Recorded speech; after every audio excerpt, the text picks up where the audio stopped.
just because he was in darkness. Yeah. And after that, he sucked. He didn't suck, but yeah, he started to have like a tough time. And I know what you're saying. I had some rough rolls. Some Yeah, rough rolls. Yeah, I am I still recording.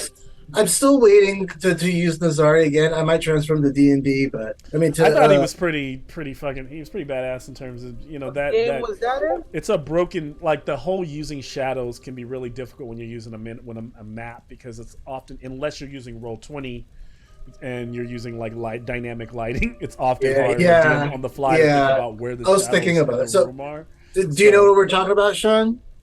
No. I had like this satyr character that was a paladin shadow cleric, so I was able to like jump through any shadow that I wanted. That's cool. Just And teleport all over the fucking place. Like, yeah, and so like the first game, I wiped That's the floor broken with as all fuck. these people because I can use darkness as I feel like as well. And then I sort of kept using it in the next game, and then Malcolm's like, "Oh, the guy hits you. He has devil's sight." And I'm like, oh, "Damn." I thought it was when you jumped into the shadow, which was actually a shade creature, and then you pretty much got kidnapped. it was a creature in that too. shadow. Malcolm. That happened too. Malcolm. Yeah. He Oops. jumps directly into the creature. Yeah. I start all my creatures start suddenly being like in the darkness. They knew, Mhm. but they Yeah. were to make it. They were in Mogus, which is in the caverns. So, yeah. I miss that game, man. Cheryl, how hot is it in Irvine right now? According to my little temperature thing here, it's 82. You look pretty hot. That's why I ask, and I'm like dying right now because it's like 87. It's 82, but because I'm up on a 4th floor apartment, it's like a good 10 I'm degrees sitting hotter by- I'm sitting inside right than next it to would a be if I was window. on my balcony. Yeah, I'm sitting next to a window that's been fucking baked by the heat all day. It's a good time. I am lucky that my room is I on should the side probably of the go apartment ahead. that gets morning sunlight. So I the should sunlight probably of like late afternoon is all over there. So Malcolm's like, we should start. We should start. No, I'm just saying I'm gonna go ahead and kill the burning sound effect. Yeah, it's making me hot. It's making me hotter. I didn't even notice. Lex, throw me some of that fan, man. Fan us up a little bit. We need some help here. Oh, There you you go. got one of those little fans? There you go. There you go. Fan that direction. Love it. Oh, it feels There we go. fantastic. Yeah. Take my hair in the wind here. Oh, wait, no, and then here's some for Rohan. There's some for Rohan. I It's like have- blending into the I keep getting background. like the direction wrong. We're gonna be starting today's game with you all from the conversations that we had, kind of picking up off the mini conversation that we had last game. That the Lefthand has decided that it is best to intercept and try to free Waterdeep of the control of get the control of the Blackstaff back in its rightful hands. And there is a Blackstaff tower. So if you are looking at the map up here where I was telling you about, see how all this is broken up. This is the Lord's Palace, right? So all this floating mass. You all were last week. We're down here near the orphanage. Over here is where the yawning portal is, and so you all went down to the docks, which I'm not showing here, but basically down by the docks. And now you're working your way from the docks all the way through city districts to get here, which is where the Tower of the Blackstaff is. So I know the normal map doesn't have all the catastrophe or the destruction and desolation, but this is where they are headed right D&D, now. destruction, desolation. Oh. I like it, the Blackstaff Tower. So this is where, which was originally, you all would know, would be the original Blackstaff. The Blackstaff is a title, and it's an actual magical It's item. the thing that controls the Yep. So that's also why we need it, so that we can bring the shield down. puts the Or ward bring up the that keeps shield the dragons out, and it also controls all those colossal statues that exist within the city. So, yeah, I think with that, we can go ahead and get started. Forgot how tall Bo's mini was. Say that again. I said I forget how tall Bo's mini is, and then Oh, Like how oh, Cheryl says always that. forgets how tall I am. Does Bo still? Yes, exactly. Is he still rocking the? Is Bo still rocking like? Does he always still putting up the image? It that makes him- only lasts for an hour. So Okay, so then yeah, he doesn't. So he's those the The field logs are huge. All right. Roll the credits. Music so far has been good, right? Oh, okay. I don't hear any music. Very quiet. Yeah, quiet. it's really quiet. Okay. I hear it, but okay. There we go. And I'm gonna do today with. We're just gonna jump in, like Cheryl said. We're gonna roll credits. Roll credits. Roll that beautiful dice footage. Roll them. Rolling. well, what? You guys don't get that joke, do you? No, we're not in the movie. That's a stupid onset joke.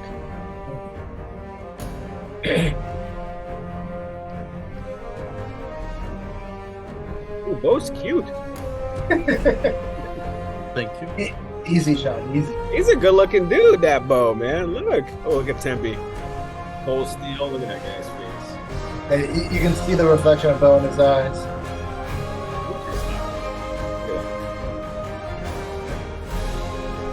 Are they different? I feel like the art looks different today.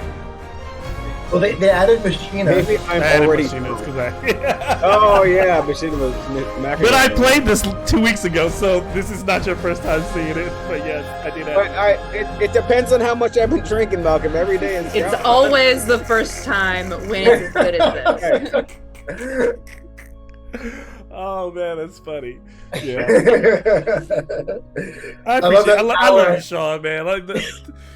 If I could that's why I love the post talks, because I would love to hear every session through. Because I know if I wait a week, you don't know what the fuck happened. But if I could just have you do a recap podcast of the session, just your take. We should do that. We should totally do that. Or we should see how much I remember week to week. That'd be great.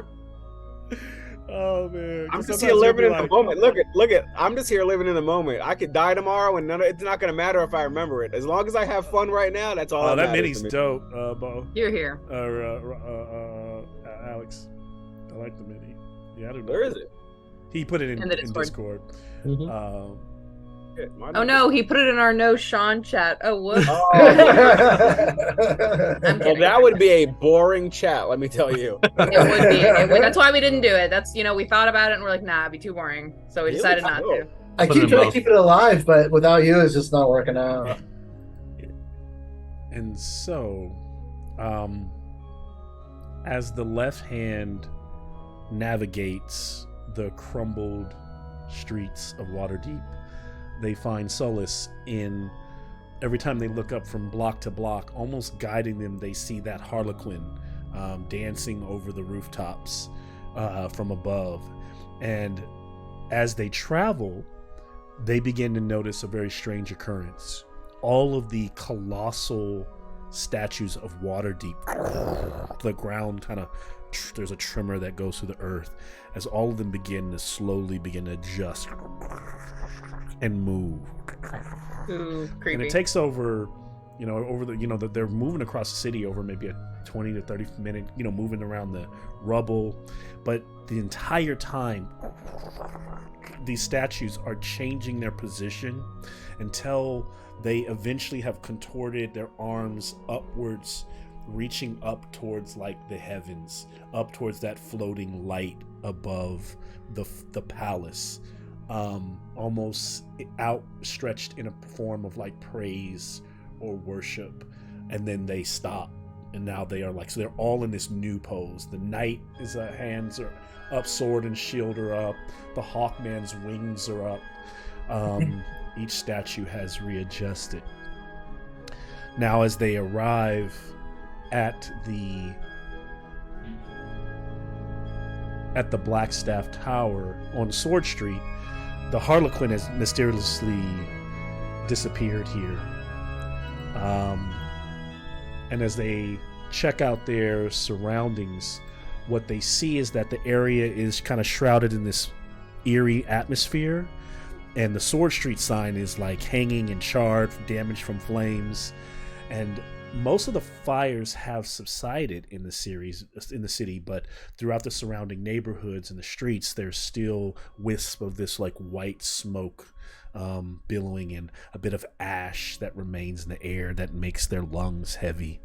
And this tower standing before them is the Blackstaff Tower. It is ominously constructed from sleek black stone, and it seems to be devoid of any visible windows or doors. And you observe two groups of roughly 6 soldiers each, and these groups are marching around the circumference of the tower. And so what you see is these soldiers marching around, and then once this group is gone, sometime later this other group begins to march around as well. And these two groups of dragon strollers are just kind of patrolling this tower, vigilant in their watch. And then in addition to that, there are, of course, there's the dragonels that are flying above the city. That one is not like literally hovering above, but you know, of course, this entire time as you looked up, you kind of see them circling around, so you're constantly trying to stay out of their sight.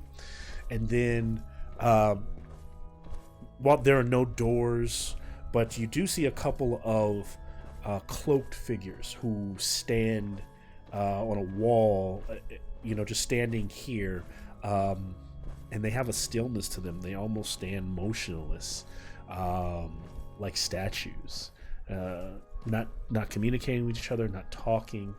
And so in this moment, as the soldiers march around, this becomes the moment where the Lefthand are still hidden off to the side, beyond, right outside of reach, right within the darkness of maybe an alley between two buildings.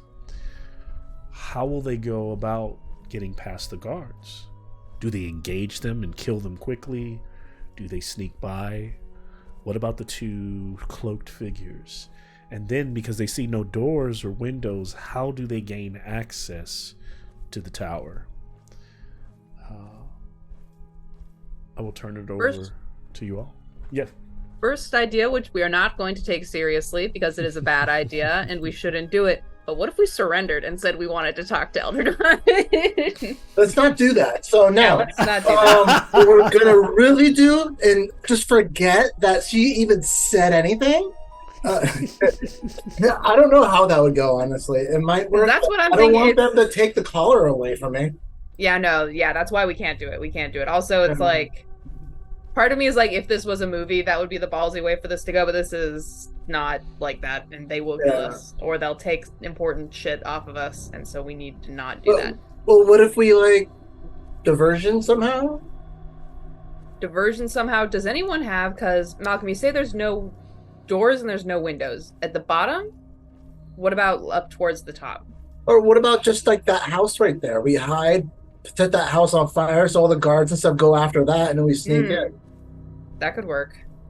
But I'm thinking, what if we commit Grand Theft Dragonel and we find some way to commandeer a flying creature to get us up towards the top of the tower? Hey, D, how are you going to do that? Can we timestamp that? Yeah, can we? She came up with 2 great ideas. Does anyone have command? Am I the only... We got 2 spells. We got 3 spell slingers. Does one of us have control animal, command beast? What's that spell called? No. Bo don't got command beast. I can talk to them. Well, okay. What you need to do is offer also the a dragonel. Pretty sure not a beast. Yeah. Okay, well, you need to talk to the dragonel. You need to tell him it's urgent. Not a beast. There's a lot of ideas. Did Demetria actually share that out loud, about should we surrender? Did she share that? Yeah, no, but she also just like me prefaced it by saying this is a bad idea. It's the first pancake. Toss it out. Demetria, how about we use my little helper technique again? That worked so well last time. Your little what? My helper, dude, my aberration. Oh yeah, and send them running after it. That Just send him loose in a particular direction, and then just let them. It's a pretty strong. Where can you? So it's like, what's the range on the spell that you can summon it at like a spot? Within 90 feet. Within 90 feet. Okay. And it's an action. What's the deal? With airplane food? How far away are the statue guys from us?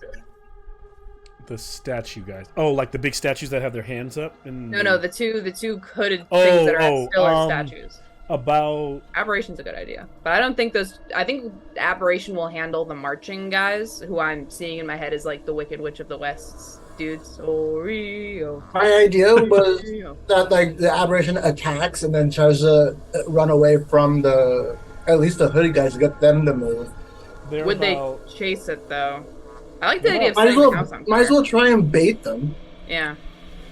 These guys here are about almost 50 feet away from you. These guys are constantly on the move, so depending on how you wait, they're gone for a time, and then they come back around. Can I also have a perception check from everyone? Sure, and can I pop a Divine Sense while we're here? Yes. That's within 60 feet, so Celestial, Fiend, Undead, Good and Evil for 60 feet. 16. 17. Demetria is so focused on getting the vibes that she's not actually looking.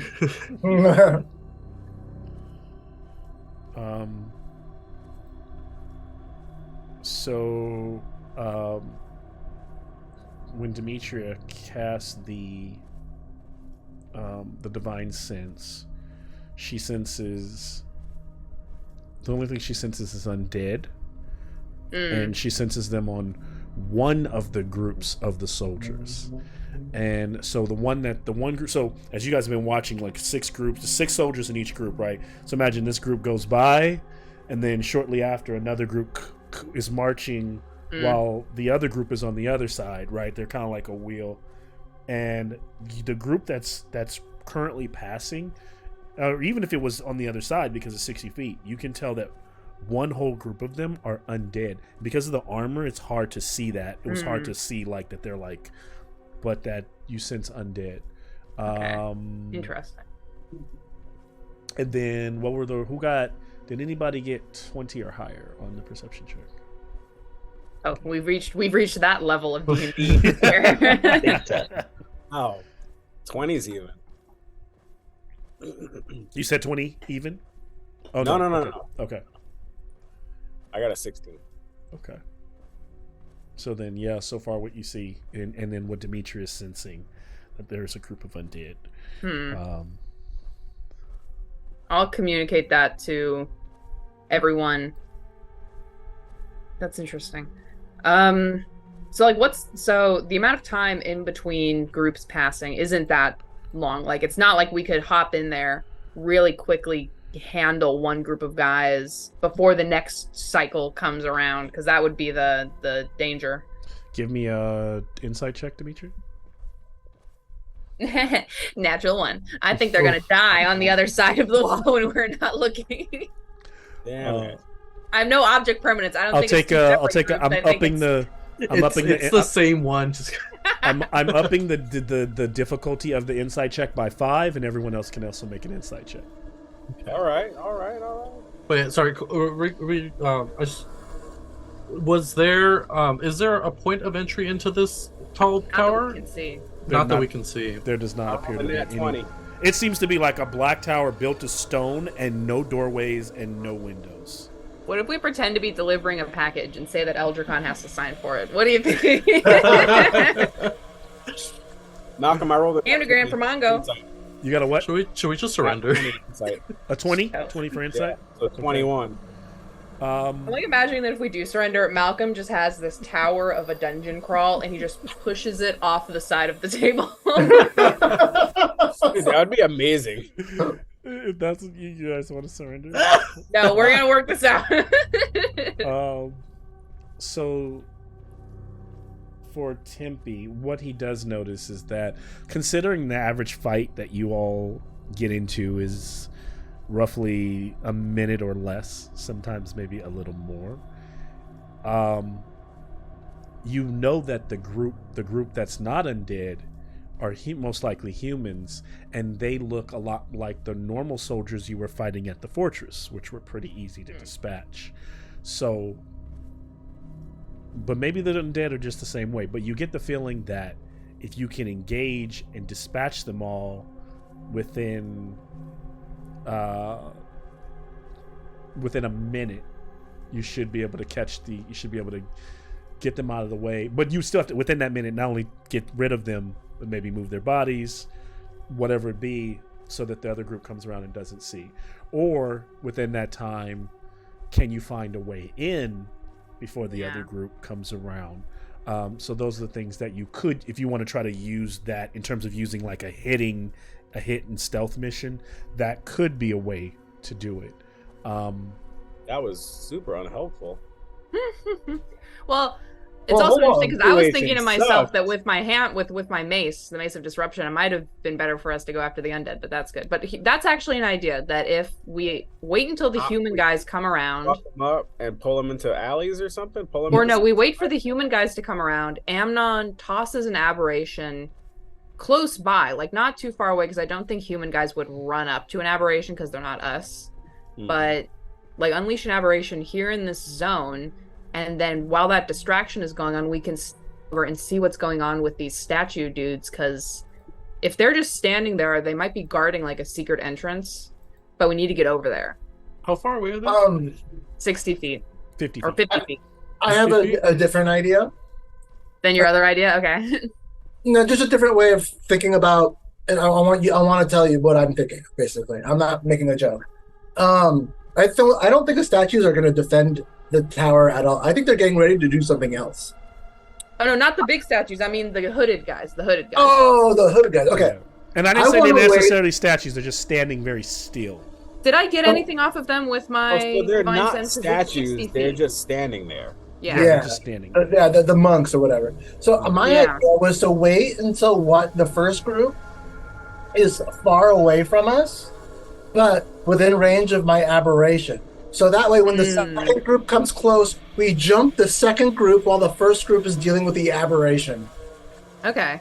So like you wait for so if they're on like a clock thing, so if they're hitting opposite sides, you wait for the undead guys to be as far away as they can be within your line of sight, so that while they're fighting the aberration, the human guys come through and we get the human guys. And we jump them because they're going after the aberration to help, I think. And no matter what they do, if we can catch them off guard, or even those statues off guard, the guys who are as still as statues. Yeah. Okay, that's my idea. Okay. I like that idea. I vote that idea. Malcolm, while everyone's discussing, can I cast Speak with Animals as a ritual? I want to try to find like a rat or something nearby. Just be like, do you know of any entry points into this tower? Squeaky squeak squeak squeak. Yes. The rat's like a New York rat. The rat's like, give me a puff of that cigarette and I'll tell you everything. I offer a puff. You do find a rat, and a slice of pizza over there. I mean, if anyone knows how to get in somewhere, it's gonna be a rat. this rat you're squeaking to kind of like comes up and looks at you and sniffs, and it seems to be listening to you intently. Considering its intelligence is a -4, it is. You know, that's for some people in real life. Yeah. It this is one thing I always struggle with, because what is even if you could communicate with it, would it care what you're? I think what you're trying to, I guess, since you can communicate in rat form, so like as though you were a rat, it is able to, and I don't think it's like an audible voice or even almost feels like a conversation. Almost feels like, yeah, you anyone else kind of sees both, snickering back and forth with this thing. Well, you guys lost it. You get the feeling that none of the rats don't even approach that tower, because so the answer is because there's really nothing. There's no food. There's no way in. It's just a big The rock. answer is, are you crazy? I'm not stupid enough to try and get in there. The rats don't even go. I wonder if Axel could turn into like a rat and see if he could find a way in. Better and better. That might be a good idea too. Is have Axel go invisible and just do like a circuit around the building to see if there's other entrances that we don't know about. Yeah. I'll try. What I will add. How big is the circumference of this building? Like, how long would it take one of us to go around this? At a jogging speed of 30 feet per second, how many seconds would it take for us to cover the circumference of the building? I mean, I've got a +7 of stealth. I mean, I could probably...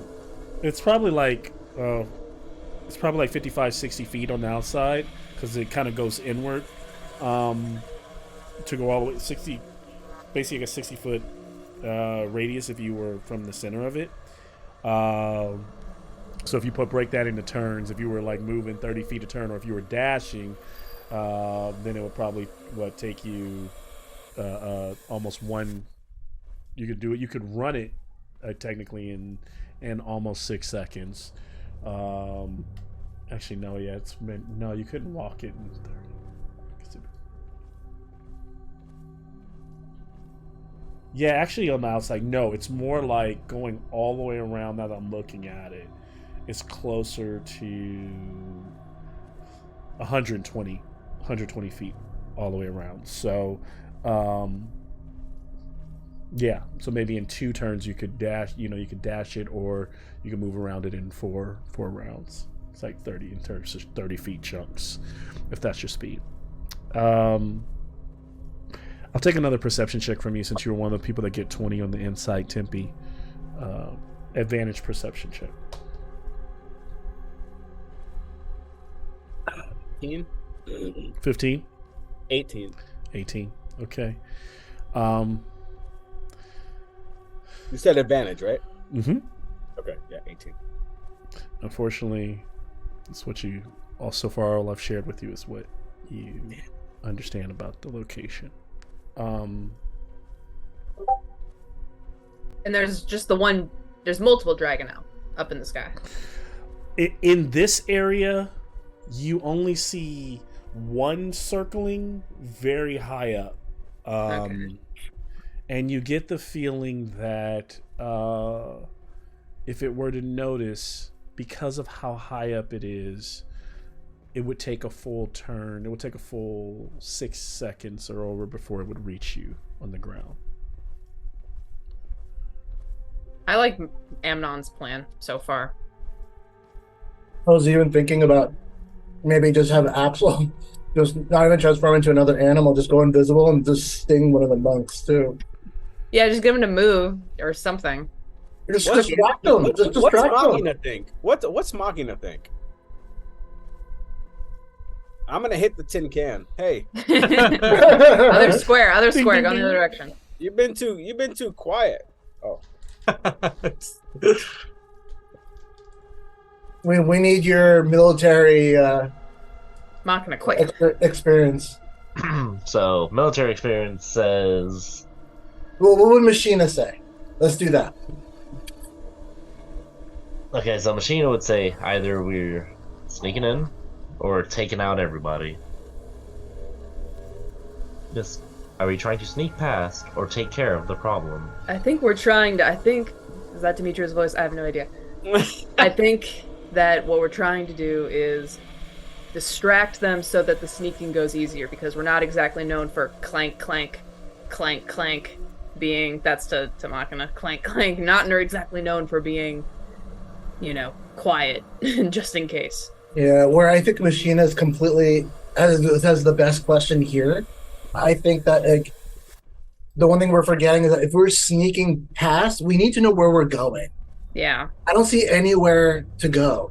Okay. At this point, I would say we kill everybody. What if we take out all of the? What if we kill everybody? Then what? We still don't have a place to go. Well, we were free to investigate Until the Dragonel comes down to investigate all the dead bodies. Mm-hmm. I feel like Yeah. that's quite a few people to kill and hide with a giant creature looking down or close by. You know what I mean? Like we're not just talking about the two groups. We're talking about these dudes who are standing still too. Can we? How about this? How about we pin the plan as being that if things go south, if someone yells pancakes, Amnon lets loose the aberration. But until things go south, what we do is we wait until we have some wiggle room of like the party of guards. Yes, like that.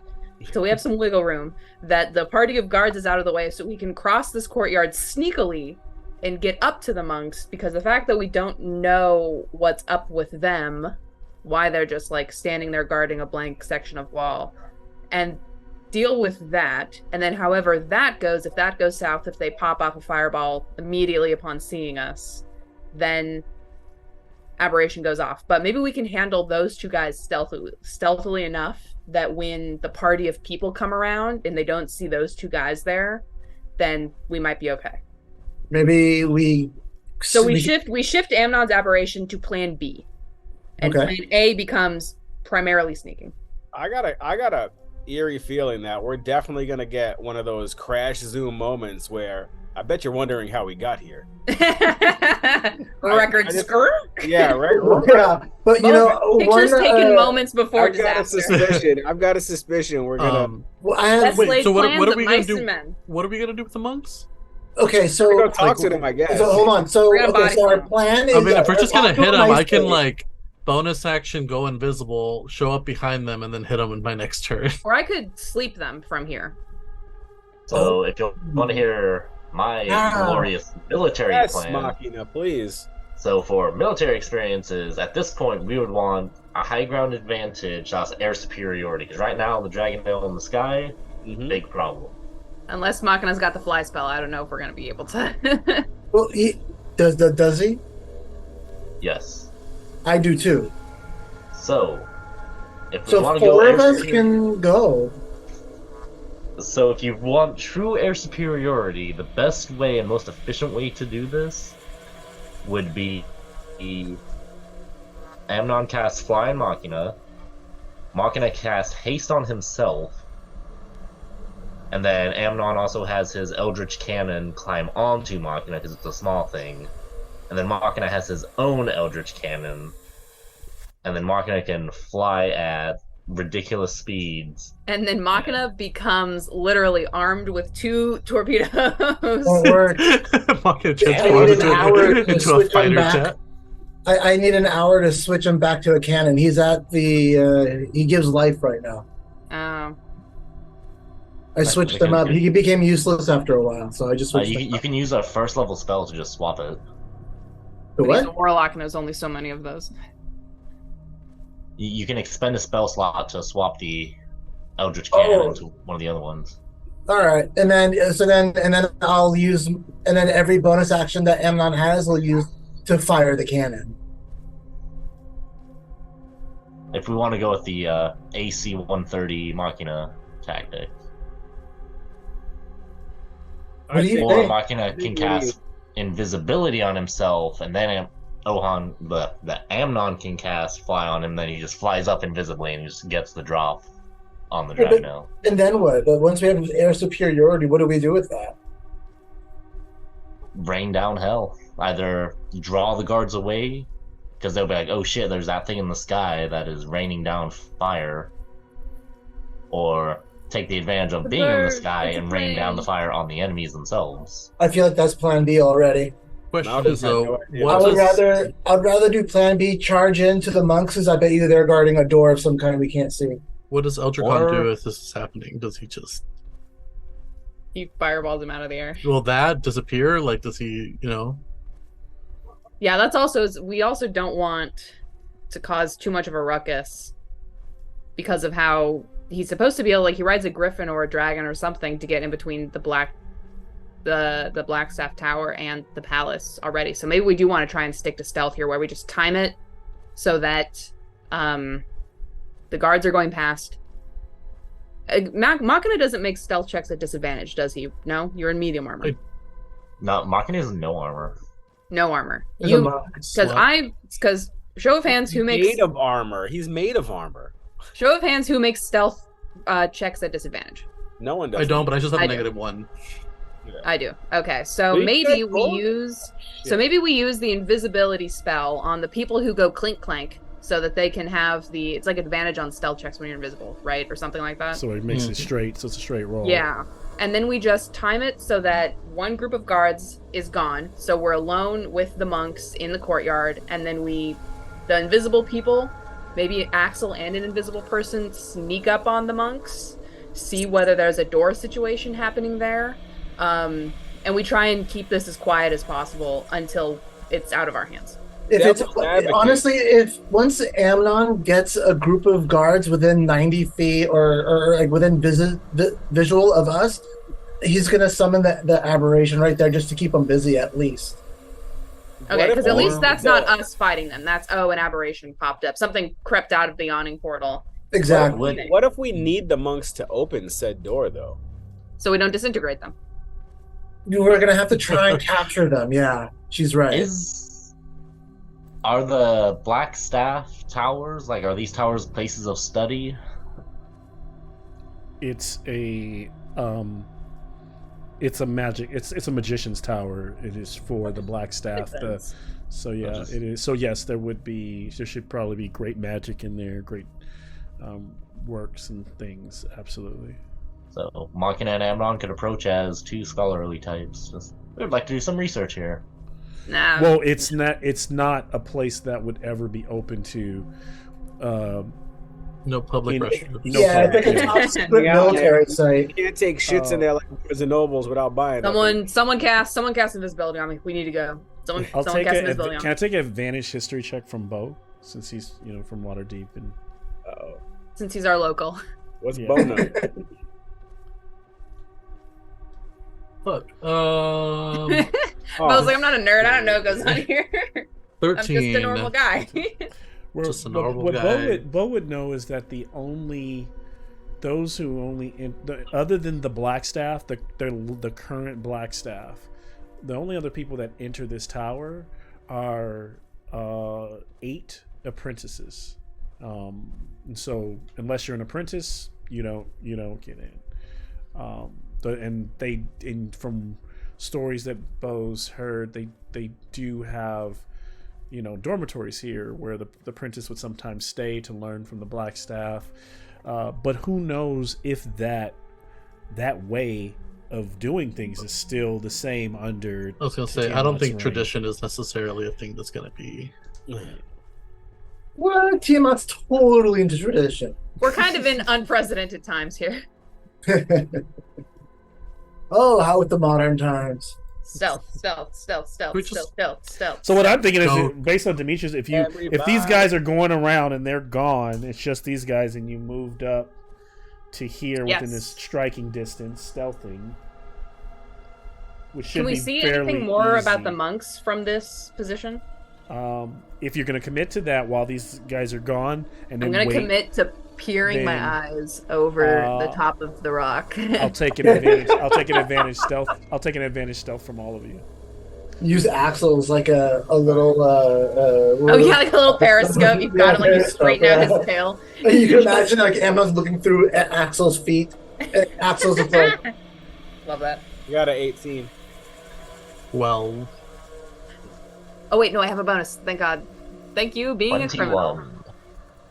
Plus 7, 16. Nice. I don't hear are any we rolling? fails. Oh, stuff. Stealth. I rolled a 9, but I rolled because an I'm a criminal. The curse of the eights. The curse of the eights. Yeah, even with the Advantage. disadvantage gone. Oof. Oh yeah, right. Same. Just a straight roll. Yeah. Oof.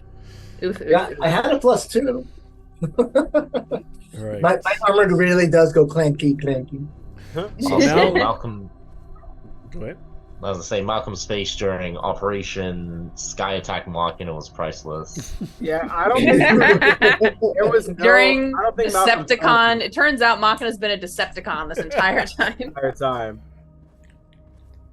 Can you do the Starscream voice? For Jameson? Yeah, Jameson, do the Starscream voice. Can you do it? I don't know which one you're talking about. There's so many. Fucking My favorite Starscream is that's my style. Wanna bet? Megatron's? Not a Megatron. My buddy, My my lord. buddy, Starscream's my buddy, favorite. Frank Todaro, Starscream's man. the My best. buddy does the voice of Starscream on a bunch of them. Oh, I love it. When Time to get they're on the lost in ship space. in the Transformer movie, the old school, the '80s one, and Meg, Oh, the old school one, he yeah. takes Megatron to the edge of the ship. He's about to dump him into space, and he goes, "Starscream, wait, I still function." And he goes, "Wanna bet?" And then like just dumps him into space. So good. And then when Megatron turns to Galvatron and he shows up on the planet, he's like, "Megatron, is that you?" And then he goes, "Here's a hint," because now he's Leonard Nimoy. Leonard Nimoy is Galvatron. He's like, "Here's a hint," and then he turns to a cannon and blows him to shit. It's so good. That's my child. And he just turns to ash and crumbles.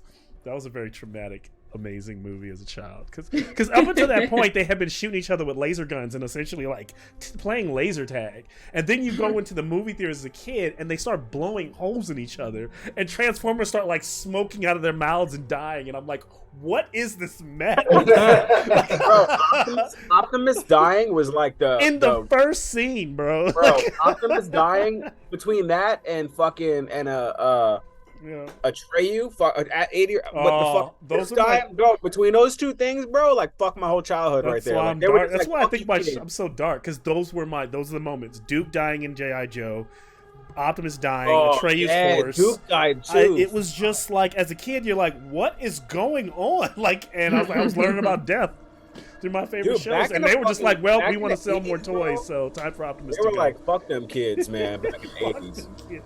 After you got the touch, they play this like amazing song. And you like just Yeah. fucking dump Optimus Prime out. You're like, Terrible, dude. so okay, back where we're at. You all have Taking the successfully subject of Comment below on Transformers. snuck And that was our segment to on our sponsor. this point. Yes. sponsored Hasbro. by the Hasbro. Decepticons. Shout Come out on, to Hasbro. Hasbro. Can I get something, Yeah. Hasbro? Send us some movies, dog. Hasbro. We need a Hasbro's really not big giving Hasbro Tiamat in people the any style money. of Final Fantasy. Oh man. Hasbro, if you want to sponsor us, though, I like Power Rangers. So. How close are we to the? How close are we to the monks right now? So We're about a we- Starscream's length. I'm gonna say it's a little. I'm gonna say about 30 feet. Like you could like rush in and get them if you needed to. Your strike distance. Can I have perception check? Oh, actually, who's got the highest? What are your passive perceptions? Is what I want to know. If your passive perception is 15 17. or above, okay, then 9. 16. 16. How do Okay, you guys so have double digits for that? I want an Because we look at investigation- things. I want an investigation roll from those whose passive perception. So Machina, Tempe, Investigation. Well, what about my passive investigation? Oh, hold on. That Oh might yeah, not- there's a passive. There's a passive There investigation. is. Oh, there's a passive investigation. There's a passive for everything. What's your passive investigation? 15. I hardly ever use passive. Okay, yeah, it's I still want to roll then for. I still want to. I rolled for a 20. investigation. on, Okay. yeah. Well, not really. I rolled a 14, but my Because this would be really hard to spot. So yeah, I should have went off a passive investigation, but I'll still give it to you all. All three of you could roll for it. Too late. I'm hearing Tempe's the highest. So 16. 23. Oh, Okay. fucking Machina. So I have a +5 to intelligence. Nice. So back here on the wall, about 20 feet away from these two figures, as you're kind of like on the way, stealthing across the the yard, or whatever you call it, or the open courtyard of the space, through the rubble, and these are rocks and debris from huge chunks that like literally slammed down and dug themselves into the ground, right? And what Machina and Tempe notice is that on that wall over there, I don't know how you're able to spot it, like in the dark. It just may be because the stone, the way this place is built, it looks so smooth that what stands out is about a palm size a sigil. It's carved in the wall. It's kind of a V shape, and you just kind of like your attention kind of sees the sigil carved in the wall. So now you know that's there. It's definitely not that, Cheryl. Tempe's gonna poke Demetria and kind of looking that direction. Demetrius squints. Yeah, it's the wall. We're looking for a way in. What? Tempy's like, no, look at that thing. What is that on the wall there? What is that? Do I get? No, he don't know magic shit, so he assumes that it's some kind of weirdo magic shit at this point. Demetria's like, yeah, give me a second. Hey Doc, Machina you will see that lean. thing? And she turns to Amnon and pokes Amnon like, Amnon, you know what that thing is? That magic thing. As Machina is telling to Amnon, there's a sigil on the wall. It may be a way in. Or it could be a light switch. Hey guys, what are we talking about? Tempy looks at Machina, he's like, Shh, new guy. New guy. Okay.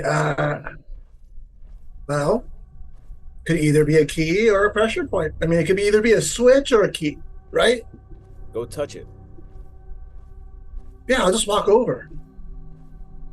I'll have Axel walk over. Axel, yeah, it's a great idea, actually. Yeah. So I'll have Axel morph back into his regular form, but go invisible as well. And he's going to try and sneak and touch that sigil on the wall. So his little Axel flies over and he touches it. He gets over there, like snickering around and like touching on the wall. It's doing nothing. He just sees it more up close. Can I have a investigation check from Axel? Yes. You got an 11. Okay. So yeah, it seems to be like, a sigil or a rune of some type, but that's what it does. Axel's not able to really make out what it means.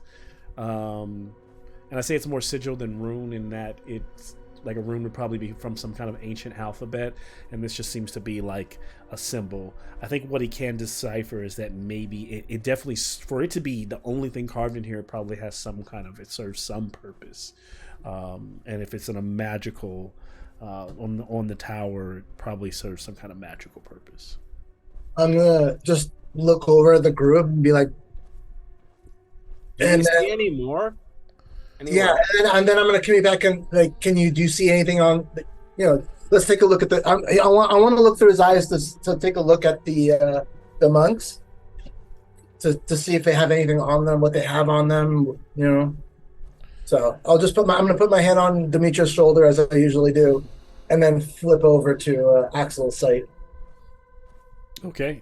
He can take me an advantaged stealth as if he's going to go over to while this is happening, I'm keeping an eye out for the next round of soldiers coming through. So is it an advantage stealth or stealth? If he's trying to get over there and look, even from above, if he's trying to get, he's trying to. I thought the sigil was close to them. Okay. Oh, you said that the sigil's over. The sigil's not next to those guys at all. It's like I get you. Okay, it's over here. They're right here. So if he's going over there, he's making a stealth check. He is making a stealth check. Okay.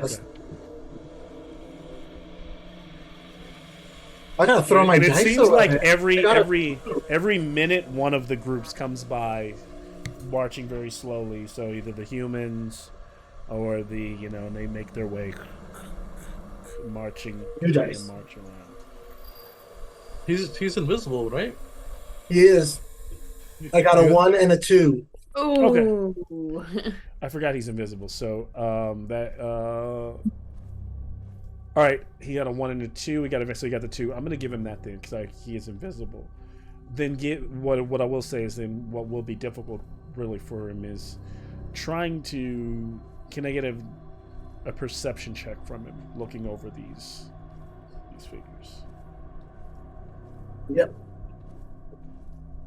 Much better. He got a 12. Mm-hmm. Okay. So they are not statues. They appear to be human, or humanoid at least. While I can't see all of their features, he doesn't. He can tell. He's getting the sense that they are practitioners of sorcery. But he also doesn't noticing anything else strange on them or out of the ordinary.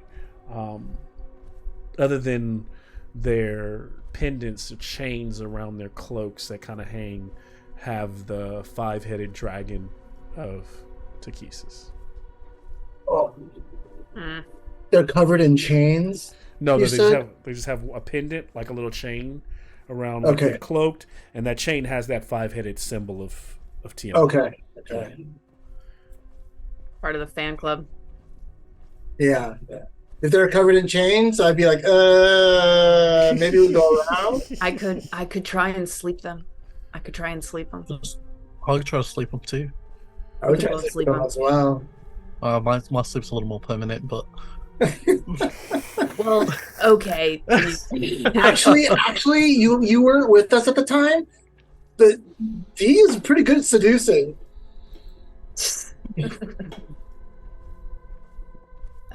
Sorry, Tempe. Tempe, go ask him for their numbers now. It's like we're hiding behind this rock. Suddenly you just see like a red leg stick out from behind the rock. I mean, I could pull my leathers off and like oil up real fast. I mean, if it'll help. And Mom pulls out some popcorn. What's the plan? What are we doing? I think we should try and fight these guys. I mean, they can't catch me because I'll be slippery too. So I just swear. Oh my god. So the goal is to fight them before the other guys show up. Try and take them out quietly. Yeah. So yeah, trying to time it so that like just as a group of guards go past. We can have a. It'd probably be better. Never mind. Don't mind me. I can try casting. You guys could do the sleep. You could. I could also bonus action try to go surprise. invisible and then just hit them. You could try to get a surprise round and maybe use the people who might not be good at a surprise. Just don't have them participate in the surprise. You can do it a number of ways, but I'm listening to all your. We got to do something. We've been behind this rock for a long time now. I'm gonna cast sleep. I'm gonna upcast sleep to 3rd level. So I'm gonna imagine that a little bit of this is above table and taking time in terms of like in game. They're probably talking through this like really fast, right? So I'm gonna sleep them, and if it doesn't, it totally didn't take an hour and a half to talk. Yeah. I'm gonna sleep them, and if it doesn't take, then new guy, they're all yours. I'm gonna bonus action go invisible, and I'm gonna walk over there in case it doesn't work, and then I'm gonna hit him immediately after. So you're gonna start approaching invisible. Yes. And of course, waiting till there are no soldiers on the on the streets. Sorry, I need one more D8. One more D8. And Machina can also non-lethally just deck one of them. Non-lethally death one of them? How does that? Deck. We need one alive. Okay, punch like deck them. Non-lethal. Deck. Non-lethal Okay. death. Wow. All right, let's see what we got. We've got 10. Put one in a coma. I'm up to 3 slaps right now. 20, 30. I can start this thing off with a hex too. They'll hit them both at the same time. 39 points. So starting with whichever one of them has lower, but if they're both the same, because I imagine they are, but 39 hit points. Damn. So one of them, like, starts yawning. He's like, I don't know what's going on. Like, starts like holding his eyes. The eyes are watering. He's so tired. Looks.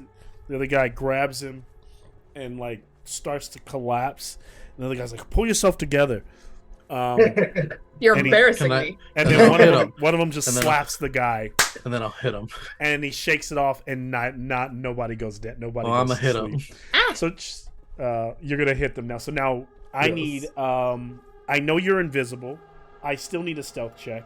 They're gonna make their perception check at disadvantage. So how much time is one passing? got a 3 and one got a. In 2 hours. Too much time. If you're higher than a 7, then Okay, I got a 9. Oh wow. You're welcome, new guy. All right, so you're gonna hit just one, which was just the one that was maybe going to sleep. Or Yeah, which- I'll knock out. I'll go for the one who's going to sleep. not that Imagine Nice. slapping him. It's like, no, go to sleep. this will count as this is a surprise round. And like I said, Machina is gonna run up and just triple tap one of them. Okay, so he's Right. then we're this is no longer he's not invisible, right? Machina is all right.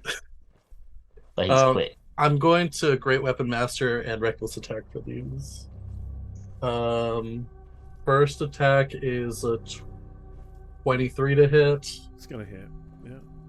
Second attack is an 18 to hit. Okay.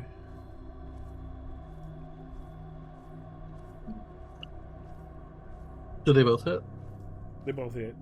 Okay. You're hitting the same person. Yeah, Okay. Are these and what are you attacking with? my glaive. Your glaive. Okay.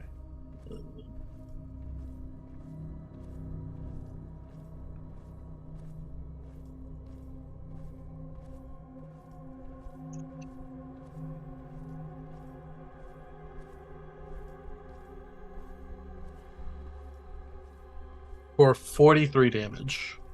How do you kill that guy? How do you kill that? I feel like I go as he starts to get back up. I just cut his head off.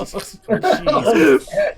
This guy's head rolls, blood splashes on the black mix. You can't even see it. It just looks like, liquid on the black as it begins to absorb in and it splashes on the back of that wall as the body drops. The other one is in horror, looking up as Oh God! I didn't expect you to get back up. as Machina is striding forward. Does that end your? Yes, and then Machina will make your attack. I'm gonna make 4 attacks total because I'm using a key point for a flurry of blows, so just 4 unarmed strike. Yep. Minimum to hit is a 18.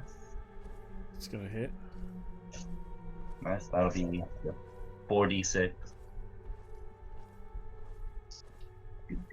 Where's my d6?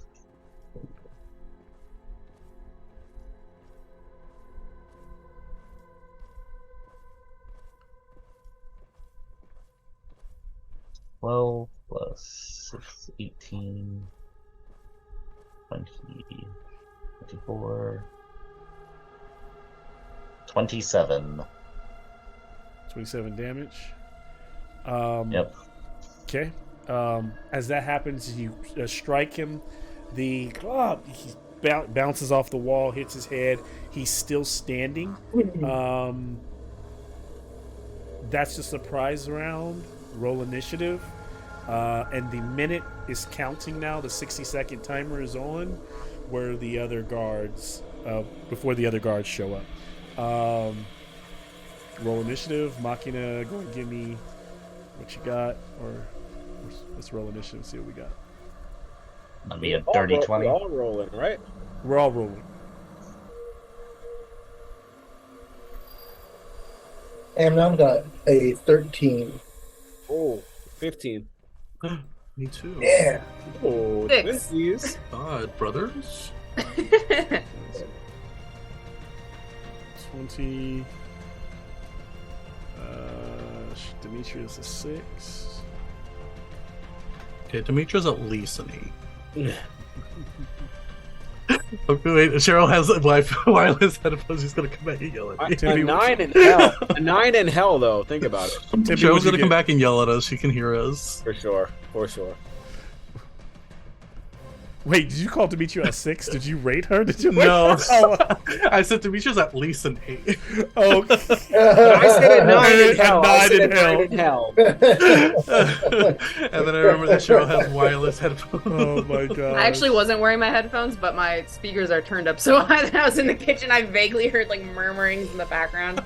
What did you say? Nothing.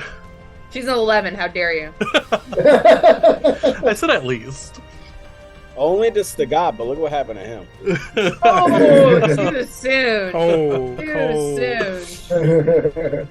Wow. Shout Wow, out, Timpy. shout out to losing that loser, huh, guys? Comment down below who still hates the guy. Amnon, what'd you get? So even death can't save this dude. So you and Tempe are both 15. Okay. Yeah. And then Bo. What'd you get? Oh, I'm 15. I'm 15 as well. Yeah. Jeez, oh, there's 3 15s. No, Amnon got 13. 14. Okay. And then Tempe 13. got 15. 13, I got- Tempe? I got 15. 15 as well. Okay. All right. So, as that surprise round is ending, Machina gets to go again. I'm gonna do exactly the same because I still don't think we're trying to kill these guys. So just another. Well, one guy flurry of blows. Ask. I didn't realize he was gonna get back up. Speak for yourself, because that guy's head is on the floor. The other guy's head's on. Nice the floor. job, new guy. So I got one nat 20 way. and then an 18 minimum to hit. Yeah, that's hitting. He's already taken 20 damage. So yeah. So, unfortunately, a nat 20 with an unarmed strike isn't the greatest thing.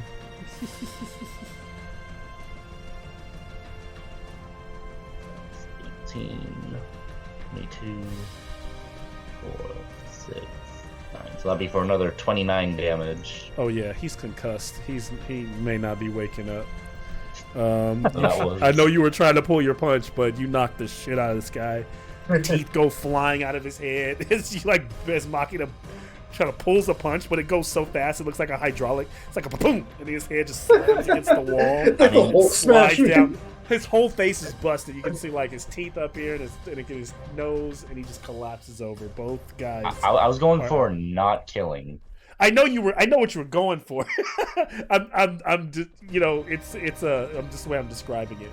I mean, so, that was 8 punches in the span of 12 seconds. Yeah, I know you can. Yeah, he can try not to kill him. That's a lot of damage from a machine guy who's came out of nowhere. So one of them might still be alive. One of them is clearly dead. We're still in initiative because now you guys are. What do you do with the 2 bodies from here? And what do you do next? So Machina is done, I believe, as we move to Bo. Yep. I guess I'll move over to that sigil and try to see if I can figure anything out with that. Please figure it out. I hope so. Uh, Oh, come on, Mom, please Malcolm accomplish was like, something. "They'll get through this in like 2 minutes. It'll be all good." Disadvantage history check. The way it always goes for people like us, right? Yeah. Another bashing left-hand plan in the works. Yeah. 12. Okay, so Bo's over there like, I don't know what this is. Like looking at it, like not getting anything. I'm doing the Tobey Maguire trying to figure out how to do the. Go, Web, go. Is that the only place the web comes in? How far am I from this thing, from this wall, Malcolm? 35 feet. Can I walk over there too to check this thing out? Wait, we're still in initiative order, right? Yeah. So now, no, Bo's gone. Then Tempe is next. If Bo's done. Yeah. So I'm gonna walk over there. I'm gonna walk over there and try to. Someone ruffle the bodies. Someone. Can I finger this thing, though? Can I finger it? Sure. You're putting your like hand fingers in it. Timestamp. Like, maybe seeing if, Like seeing I if the feel like- depression of your hand does anything. Yeah, exactly. Can I like? Try licking your hand first. No matter what you try, Tempe, nothing seems to be Nasty. working. So nasty. Can we try like blowing on it first and then? This is a family show, you guys. This is a family show. I didn't know it was definitely not what. Comment down below. Comment down below, guys. If you guys Comment down below whether this is a family show or not. Yeah. If you say It's yes, a you're family a show fucking because liar. we're a family and this is our show. Lex gets in the camera. If you say yes, you're a fucking liar. Anyways, Amnon, you're up. Oh no! I Wait, just so nothing happened when I licked my hand. Nothing happened. You licked, he's touching, he's doing all kind of stuff.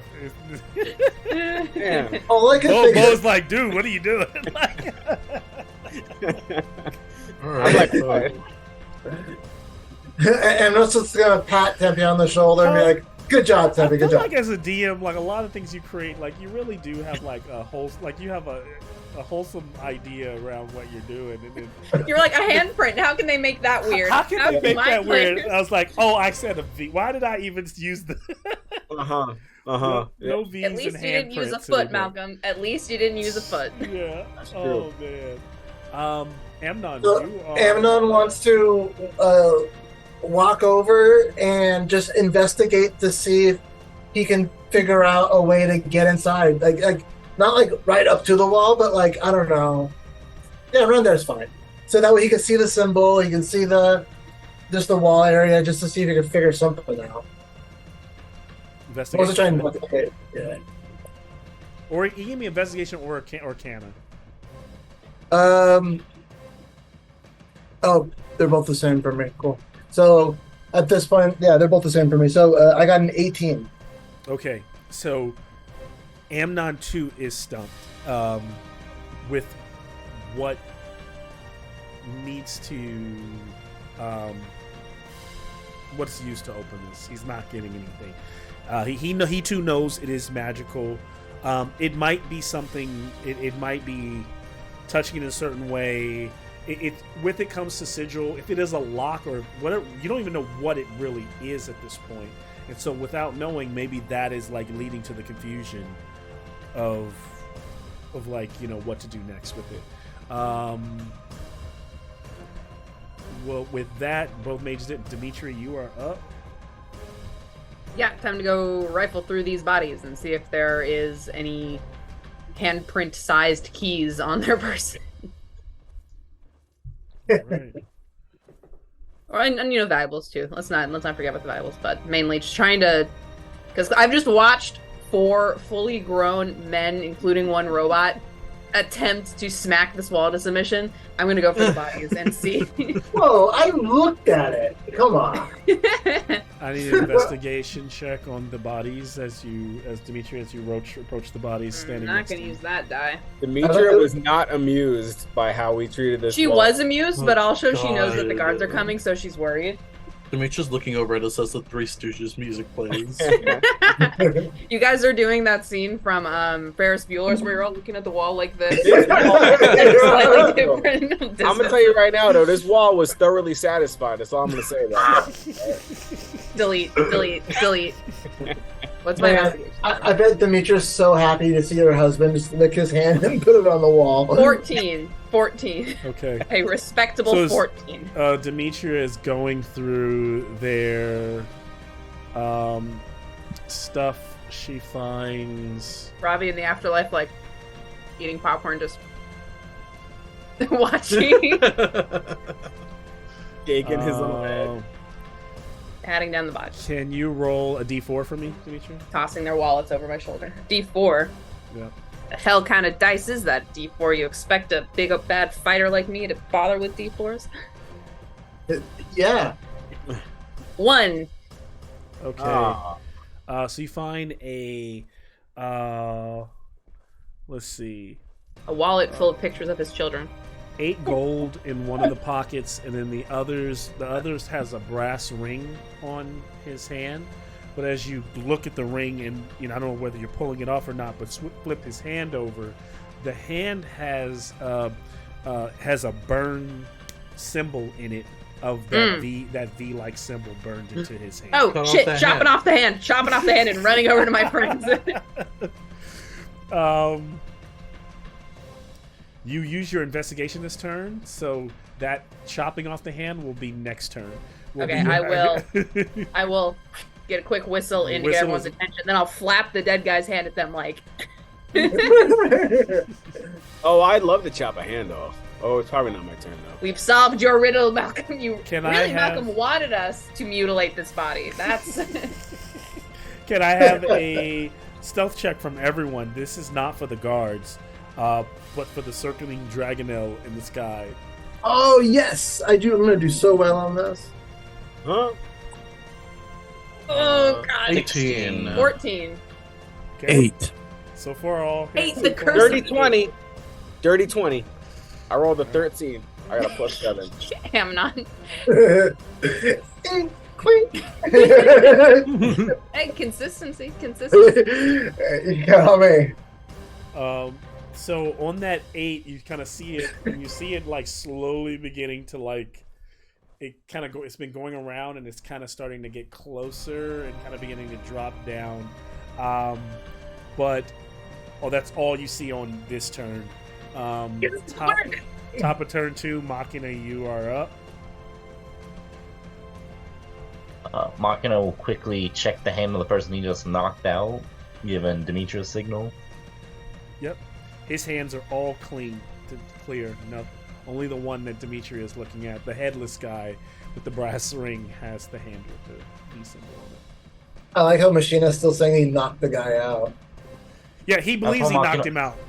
It's like Batman says he doesn't kill people. But you telling me in all the years of giving people concussions, nobody died later on in the hospital? I'm not buying it. So unless you heal him, hey, listen, Batman works off of NFL rules. No, okay? it's like Disneyland. Yeah, he works on NFL rules. Like, he's killing people slowly. Like, they end up shooting, they end up putting a bullet in their brain like 3 weeks later because Batman broke 8 of their ribs and gave them 3 concussions, you know. It's funny because in one of the movies he actually did do that because it was like burning into people so they could get killed in prison. Oh, Batman. Oh man, I was having a discussion with my brother-in-law about that. He was like, "So you think Batman's kind of like a villain?" I was like, "No, he's an anti-hero. Because he's an anti-hero, he's not really good. He's a hypocrite. That's what he is." Batman's definitely a villain. I love Batman, but he's definitely a villain. Yeah, he is the Machina will source run of over the there issues. and cut off the hand. So as Demetrius holding the hand up, Machina slices it off, and then can grab it, and with his move, he could take it over. He wouldn't be able to use the bonus action to apply it, but he could hand it to someone if he wanted to. Who would be next, which would be Bo. This Machina waves at Bo with the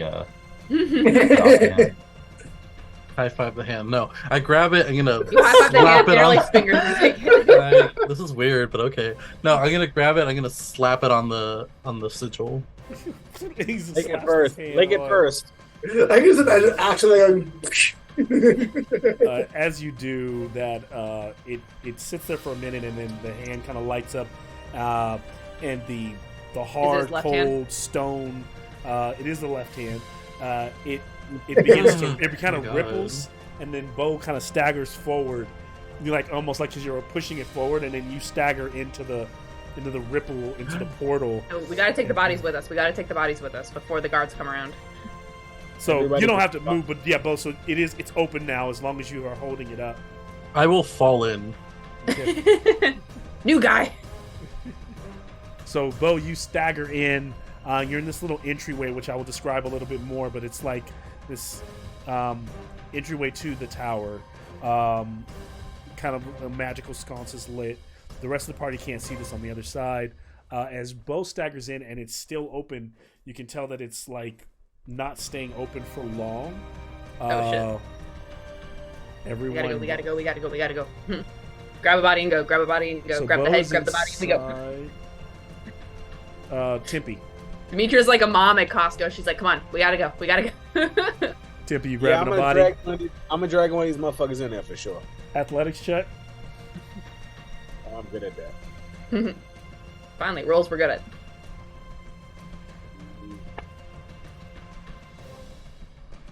I love the way Sean rolls his dice. He always 24.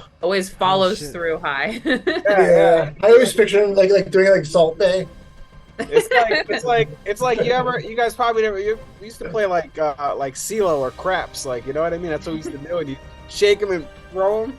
Oh, that They makes roll sense. better when you do that. Yeah, it feels good, man. Sean grabs. Timpy grabs the That's why body. I don't want to buy a dice tower. I need to throw them. Drag it towards the portal. Picks it up, rushes into the portal. As he does, Amnon, you're up. Now, Amnon, Running think into about the this. portal. You can make it to the portal, but here's the thing: the only person that's going to be on the outside of the portal at the end of this turn is Machina. And me. Well, yeah, but you can. Machina's already gone, So what could you do to get Machina inside? You can essentially push Machina in, is what they said. Yeah, once I've grabbed this dead body and I skedaddle with the dead body in the your separate action, yeah, that's what you won't be able to push Machina because you'll be using your action to move the dead body inside. So I'm giving Amnon a chance. If Demetria has learned anything about any of her companions at this point in her career as part of the Lefthand, it's that Machina is a big boy. He can handle himself. So Demetria. No, hold on. No. Machina, we just got him back. I'm not losing him now, okay? So I'm going to use my action to pull him with me, and then my bonus action to have Axel push him from the back. Okay. Machina getting double teamed by Amnon and Zim. A little machine sandwich. Hashtag family show. What happened? What happened this episode? Oh my goodness. What happened is life is good. The drinks are flowing, and we're man. What happens in Dragonland stays in Dragonland. That's right. Last but not least, you in the body, in the one body. In the body and the head. I'm doing a final sweep, make sure I've gotten everything that could catch the eye of guards if they come around looking all suspicious. Demetria sneaks the magic hand into her bag. Nah, Demetria's carrying that shit like a six-pack on her shoulder, and then it's got the body behind her. Yeah, and then I'm running in. Nice. Sliding in. Runs in, and the portal begins to ripple. Oh, can I have the athletics check? Yes. Boss. Athletics. I am also good at that. Athletics. There it is. 16. Nice. So as you, and the portal closes, from outside you all wouldn't see this, but the Dragonelle actually doesn't swoop down. It swoops. The tower outside is it's domed at the top, and it's about 3 stories high. And the Dragonelle kind of swoops in and lands, with its rider on top. But they clearly weren't even really necessarily paying attention to what's happening down below, as the next wave of guards kind of begins to march by. Bo is fully upside down with his legs up on a wall. He looks up between his legs and he sees Demetria with a severed head on one shoulder, fireman carrying a dead body on the other. Nice job, new guy. And I mean that unsarcastically. Dump the body in the head. Oh, Malcolm, you and your sets. This is so cool. You just tilt the camera. You've had that just off screen this entire time. Yep. So inside there is this kind of 10-foot hall that leads to this 45-foot circular foyer, and there is a central staircase that spirals upwards, and you can see almost because of the way it spirals, you can see almost all the way towards the top. On the floor, which is kind of stone and has this beautiful symbol of the Blackstaff on it, there is stairs that descend downward as well. But those are you'd have to go to that section in the floor to see how far down they go. And to add to that, what else you see is, as you look upward, is that from outside, like I said, this tower had no entry point. It had no windows, but and it was 3 stories tall. Inside, it's at least 5 stories going up, and it clearly has stories going down. And then you can see windows carved into the upper levels going up that appeared clearly that you could see out of. Magical. Go ahead. Does the window, if Demetria goes to one of the windows, does it look out into the courtyard, or is it looking somewhere else? You have to go up to the next level. The level you're on is the base level. In the foyer, there are no windows, but above, about 1 story up, about 30, 40 feet up, there are windows that you could see. What I'll tell you is, from what you can see, Demetria, the atmosphere outside looks the same, so it looks like those windows do appear out. there are many alcoves as the stairs go upward, and all these alcoves and they're or built into the side, these like alcoves and built into the walls are all these shelvings, and the shelvings just have tons and tons of just magical items and artifacts, all of them just kind of sitting there, potions, books, skulls, looting, strange trinkets, taking shit. I was thinking Taking shit. Just grabbing random things. putting them in Yakety my Sax bag. starts playing as we're going through. Da-na-na-na-na-na-na-na. Bo's pockets are like bulging by the time we get to the next level. So as Bo kind of runs up to the first thing to grab it off the wall, Touch only the he lamp. gets thrown back as eight points of force damage kind of like throw him off the stairs. And Does he rolls land in the down. same position that he landed when he fell through the portal? His Yes. legs are up in the air. As you realize that there's almost like a force field where everything kind of shifts when he tried to touch it, like zzz, and it like just kind of like boom pushed him back as all the items are protected. Oh, so this was just him touching the items. It wasn't him trying to go up the stairs. It was just That was him touching an item. Okay. Yeah, trying to touch an item. when Dimitri walks over and offers him a hand to help him up. And when he grabs it, she gives him 8 lay on hands healing. Oh, you didn't have Pulls to him back do up. that. Thank Don't you. embarrass me again. Oh, it'll happen. It'll happen. I know. I don't know why I went southern, but He says it'll happen. it'll I know, happen. new guy. I know. Pats him on the back. Pats him on the back hard enough to do 1 point of damage. Machina It's will just kind of peruse weird to the give me books. 8 points and then just take one away. It's just kind of. Intricate rituals, Lex. Intricate rituals. Machina will read the spines of the books to see if any of them look appealing to just. Here's more knowledge. Not even if it's relevant knowledge. Just this isn't a book he hasn't read before. Tons of knowledge, histories on the history of Waterdeep, the Elven empires that came before, books on the magics of Waterdeep, the wards of Waterdeep, books about Faerun, books about magic, arcanology, if that's even a word, on a ton of different things. The issue is that they're not accessible to actually grab or pull off. Is it So dirty for in there? Machina, it's crazy because the amount of wealth of knowledge that's here is crazy. What are you going to Is say? it dirty? Is it dirty in here? It's not dirty. I mean, it's actually extremely well kept. What does it smell like? There is a Tank. yeah. There's a smell of it. Kind of has a bit of a old mothball-y kind of smell to it, and the smell of wood, and of like a lemon herb, like a tea scent is in the air, and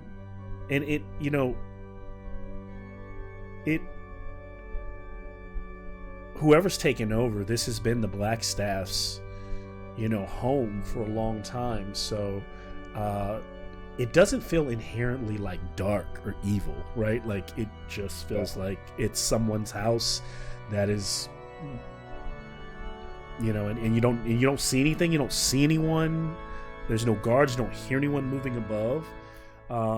You can see on the second floor that there are at least the second and even the third floor look like there are 4 doors on either sides of the the room as you spiral up on each level. So second floor and third level have 4 doors each. Machina will try to reach for a book using the severed hand. The hand blows out of Machina's hand and flies across the room. It hits though. Amnon just like Bo falls over. Amnon sits just to watch that, and once he watches the hand fly across the room, you guys It want makes to like go? a little wet spatter, like as it like bounces up on the ground. Amnon's like, you guys want to go up? Yeah, we should. Let's go see what's up there. I just want to. Well, I want to see how far down it goes first. Like, I want to just find This is Cheryl, not Demetria narrating herself. I wanted to at least find the trapdoor that leads down so I can try and see if I can see how far down it goes. Should we have Axel take a look? Yeah. It's just a big hole. We'll be able to find out if there's anything hostile down there at least. Yeah. So I'll have Axel go down there invisible. We can start going up, because if those statues are moving, then I would assume he's at the top, where he could control them. Maybe, I don't know. And so as Axel goes down, Axel finds on that bottom floor a door, a stone door that has no handle, but has like a number, 2 or 3 runes in it that kind of carved like that could say something. Can I have a Arcana or history check from Max, or from you, since he would share the information with you? I'll just take it from you.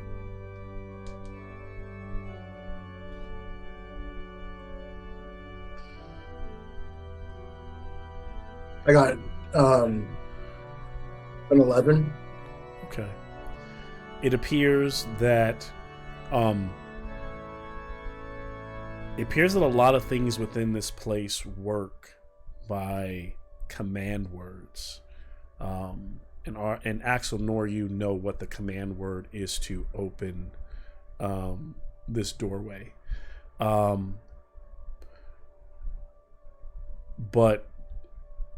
you do get a feeling that from what you have heard, or maybe even from what Bo understands, or you know about Waterdeep, is that maybe even Lady Laurel even talked about it, but there are multiple passageways that exist that go to different parts of the city underneath the Blackstaff Tower. But clearly, and this would be the doorway, if that's true, to those, but you don't have the command word to open them. Okay. I would relay that.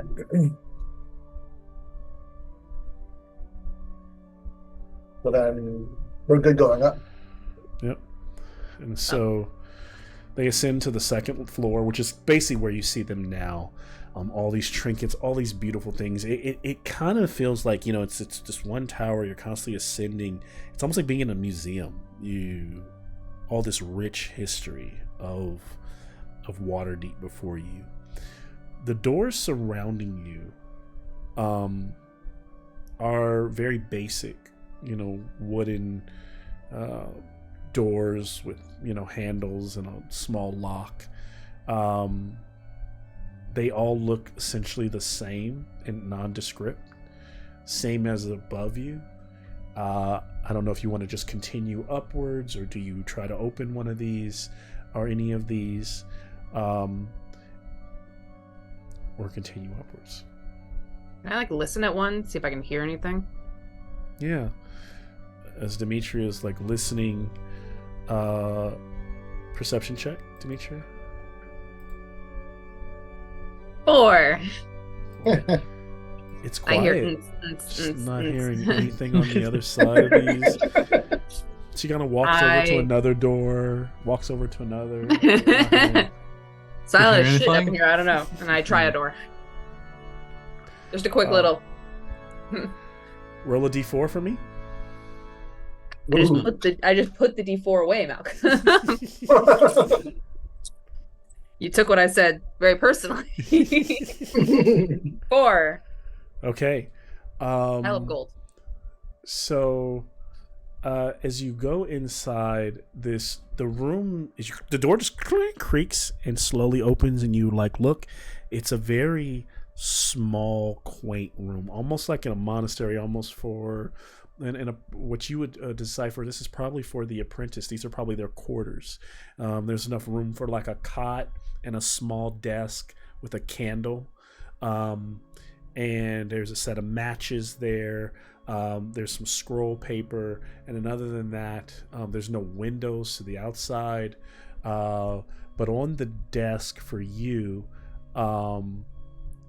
there are 50 gold worth of azurite gems in like a little sack, and a pair of candle clocks that are worth 1 gold. I'll leave those. I'll take the stones. Okay, and then there is I don't need clocks. there is a 2-headed copper coin there as well. Oh. Thinking about bow, I'll take that. Like it's heads on both sides. It's heads on both sides. I'll take that.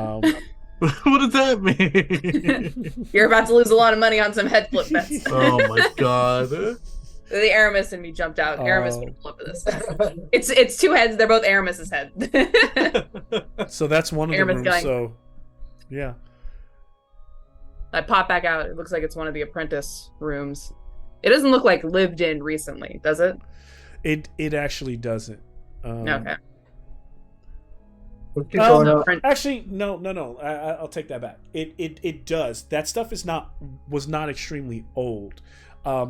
It didn't feel like someone was in there like today, but the wax, the candle work and stuff like that was fresh enough to where someone's been here at least in the I like past pat down the month bed. or It's weeks. not dusty. Yeah, it's not dusty. So someone's been here and they made it fresh, recently. So yes, it has. There's 3 other rooms, right? 3 other rooms on this level and then 4 above you. Can I listen to one of the other doors to see if anybody's in the other room? I don't know what you're doing that for. There was nothing there. Totally silent. Yeah, you look I'm at all the also doors? I also want to look at another door. I want to look at doors. I gave Demetria a check for all 4 doors, so I'm just She not did gonna. roll I'm not low. gonna check. I'm just gonna go in. All right. Yeah, I mean, I'm gonna walk in one Barbarian too. mode. If she walks in one, I'm gonna walk in one and just be like, "Fuck it, who cares?" Hey, if Demetria sees you're quiet, then there's probably nobody in there. all And right. I'm just gonna sit down on the stairs and wait for you guys to be finished. So Bo walks in the second one, and Bo, and as you walk in, you see the same type of room, same layout, bed made on the side table there. There's nothing on the table. There is a little candle, candelabra dish with the candle on it that's not lit. And there's on that little table, it's kind of made like a dresser drawer, so you could like pull the dresser open and see what's inside. But everything else is the same as the other room. I will try to open the dresser drawer. All right, it opens, slides Okay, open, no gosh. lock, and what you do find there is a little vial, like a little potion jar, and it's like lightning is arcing inside of the bottle, Oh, like flashing, and you could easily like kind of tuck it in, but as you pick it up, you're like, whoa, it's literally lightning in a bottle. That's what it looks like. fun. I'll take it. And then there's a cloth, and as you kind of unwrap it, a kind of bug crawls away, and there's some moldy bread. I'll take Somebody it. had stored it. I'll take it. So that, and then Tempe, you grab the second door, and as you open it, you hear this, and then boom, this huge like blast. The door flies off the hinges, engulfing the area. Everyone, give me a dex save. Wonderful. As fire rolls Thanks, Damn it, new guy. through the. Remember, everyone, you get a plus. How much for being near me? Wait, did you blame me for the? No, that was Tempe who did that one. Hey, guys. Yeah, I did blame Bo. What do we get for standing next to you? Let me see. It might have gone up recently. Let me check. Features and traits. Features and traits. Features and traits. Am I back in the main room when this Plus happens, or am I 3. still in the? You actually get advantage on your dex save because it was still. I mean, the fire is just rolling across the. It's literally like a backdraft moment. It's like everybody's like, "Oh, I'm finding shit," and then Tippy's like, "Clink, ba-boom," and they're like, "Oh." I rolled a 14. And then you get a plus 3 from being near me. No, yeah, that's plus that. That is the plus 17. Oh, So Tippy, you'll 17. take- you'll 1p2. All right, Tippy, it's 18 DC save, so you will take 26 points of fire damage. Ooh. 26. Yeah, it's a fireball. Ooh. His eyebrows are just gone. I mean, fair enough. Tippy's wearing black now with the low eyebrows. He's just getting more goth every episode. Super Like a goth, bird. super He's goth. looking more and more like The Mentat dude from Dune, the evil one. Yes. Fantastic. 26, huh? Does Amnon take that too? Yeah, he does. You said it was DC 18? And if you fail, yes, DC 18, and if you got anybody get below a 10. So after I get fucked up, do I see anything in the room? No. Did you get below? Did anybody get below 10? Nope. No. I mean. Okay. So then nobody flew over the railing and fell another. Oh my god! You all like, thank you, Demetria. You saved me. If you didn't, What if you pass, you still take half, so 13. 13 points of fire damage. Tempe's, he's standing there, kind of coughing, looks in the room. The room is like charred from the inside, and the door, like what's left of the door, it's kind of hanging off the hinge. You see that on the inside, on the handle, there was like a rune or a sigil carved into it on the door. It's Home Alone shit. And after looking at it, you've got an it's E a fire for Eldrekhan burned in your hand, like the that dude just from the Home minute Alone. you opened that door, it was trapped. It just cast fireball without you like taking a closer inspection. Maybe we should check for traps on the next level. So there's nothing else in that room but a fucking fireball? The rest of the room was the same. Like the room is like just as charred as outside. Oh, it blew up the whole shit. It's the bed. The bed is all fucked up, and then there's the table. Tempe hates this fucking adventure. All right, you know. He's going to fuck home, man. He's going back to the bar, House of Spirits. He's gonna go drink his The bar sorrow. is gone, man. That's why we're here. Yeah. He's gonna go sit. No, in the we bar. Okay, well, now we don't we have to never like checked speak the silent bar. anymore. We could just Yeah, I wanna go bust check up the there bar. now. This place Up the sucks. stairs we go. Up the stairs to the third floor. I'm not checking any fucking There's doors. smoke billowing from down Tempe's below. like, Yeah.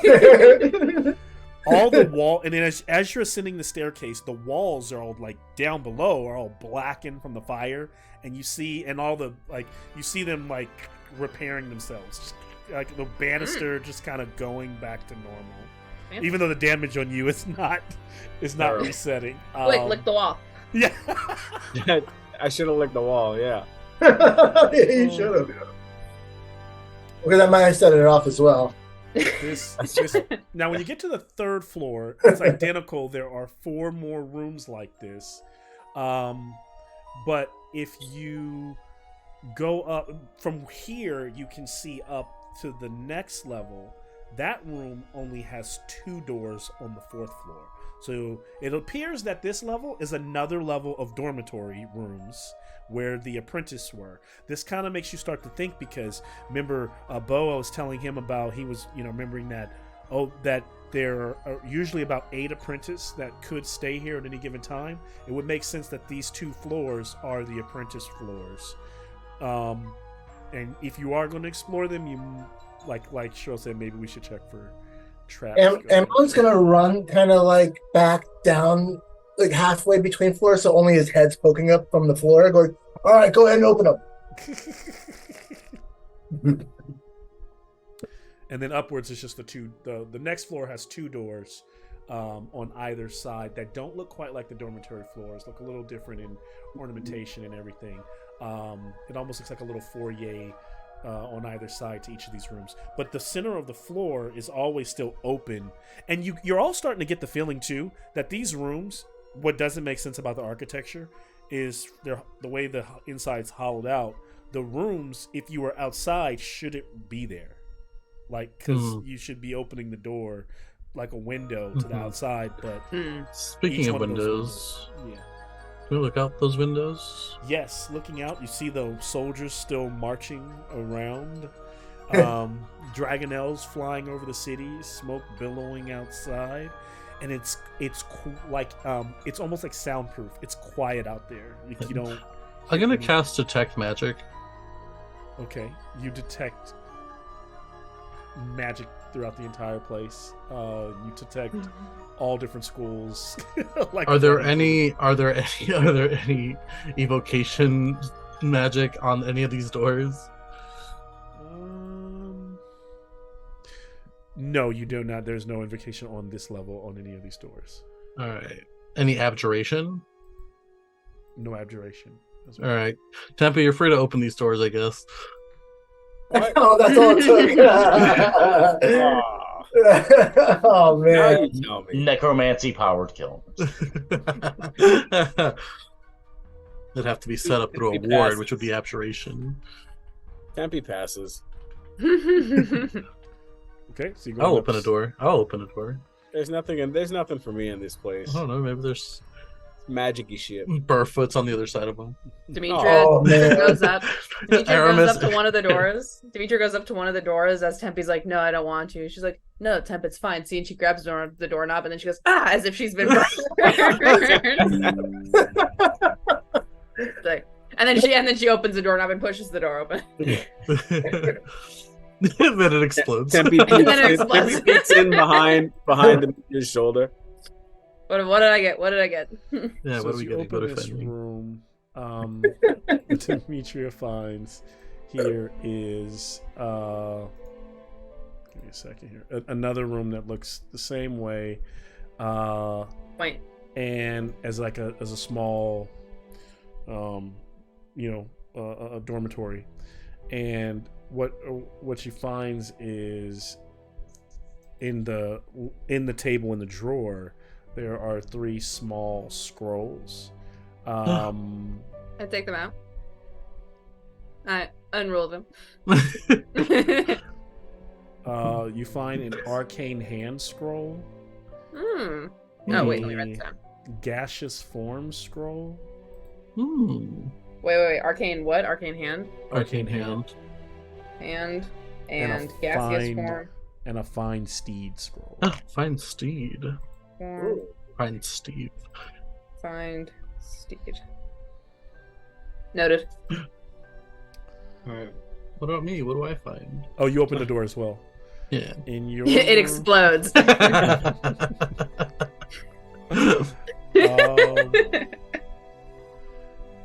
You in this room, the drawer's empty. Can I have an investigation check? Yes. Fuck. 9. Okay. You find that inside the, like, you look at the, as you're looking at the dresser, you kind of look over and you see a couple coins that are falling out of the mattress, like it's kind of slit on the side, and in there you find a bag of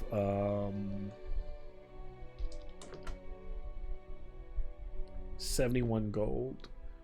Or like loose change that's like copper, that's all worth about 71 gold, because I hate splitting those up. Yep. Beautiful. I'm almost at 100 gold. Like a little stash. And so yeah, that's what you all find so far.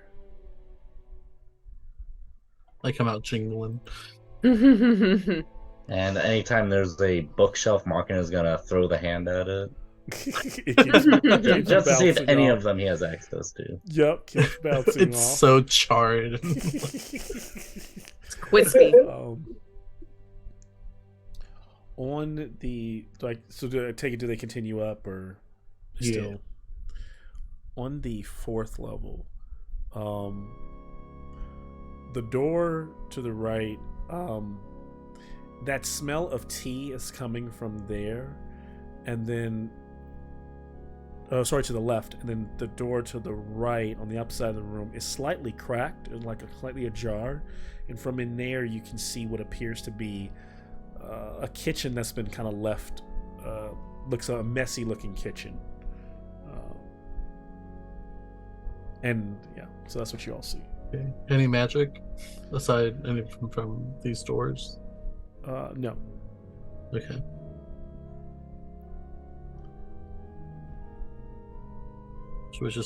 Should we pop our head in? Where you guys headed?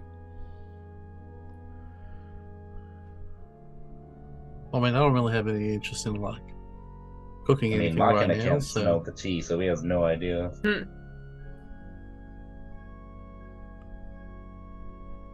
Can Amnon listen in onto the door with the tea smell? He's listening. As he listens, Remember that the It's gold quiet. dragon that Eldrekhan took off with was offering us tea, remember? Yeah.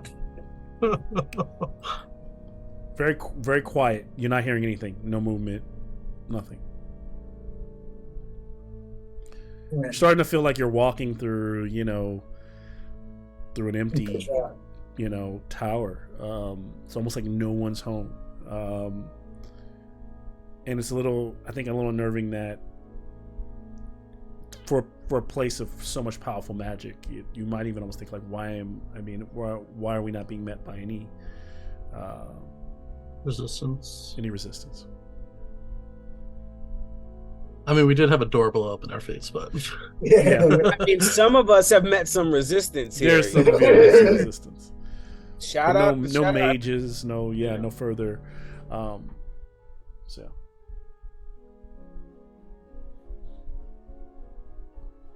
Should we just run through the floors really quick and get the hell out of here? Why was it so heavily guarded then? There's nobody in here. Maybe downstairs. I don't know. Hopefully we can get out. What floor are we on again? fourth, on the fourth floor. And there's a fifth one, right? Yes. You said it was 5 floors? Okay, so one last up. And if there's nothing And the up, fifth then floor is flat, so like you can tell as like the stairs ascend through that level, that you can't see what it's a room that's closed off. Like, so you see the ceiling above you, and as Do you we go through see this- the auto save symbol up in the top right corner of the screen? Is there like a chest nearby with a bunch of health vials and like? yeah, is there just a big pool of blood that we could drink to refill our? Let's go out. Do you guys want to take a short rest right outside the stairs? Let's just hang out for 30 minutes. No, let's go up. Let's hit it. Yeah, let's go. I am going Spring this to track. wait before we go upstairs. Let me check, see what healing I've got loaded. Aura vitality, zone of truth, calm emotions. Damn it. Okay. Cure wounds. 8. How much? What's Tempe and Amnon looking at for health? Oh, Because you guys got fireballed. I'm pretty good. I would save it till we get really fucked up. But the problem is that saving it, I don't like using lay on hands when we're in battle because it's an action. So I'd rather top you guys up now. If you want to fill it up, cool. I'll take some stuff. So I'll take 20 lay on hands each to Tempe and Amnon. Thank you. I thought we all got hit with that fireball. What You all got hit by the fireball. But they took full damage. Yes. That was Did the Marcus take full 38, damage right? on that? No, I mean, look, no eyebrows. I mean, come on. Your Marcus eyebrows took- grow back. Demetria licks her thumb and slides, and then lay on hands, your eyebrows come back. She gives him a nice arch. Amnon's looking pretty ragged still, but he's looking a little above halfway. I gave you 20. How's everybody doing? Do we need a after break? that? Do we need a break? Or Brief, yeah, break. Okay, Quick let's break. take a 5-minute break before we send it.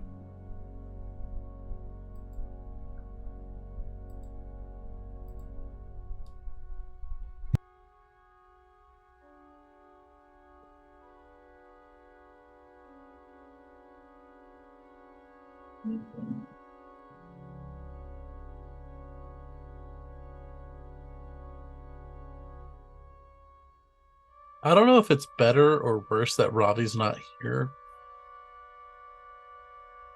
Because I feel like he would have just been like, "No, let's just go talk to Eldrekhan." Like, he's our friend. Yeah, he totally would. I mean, Machina wasn't there for when that shit happened. Oh.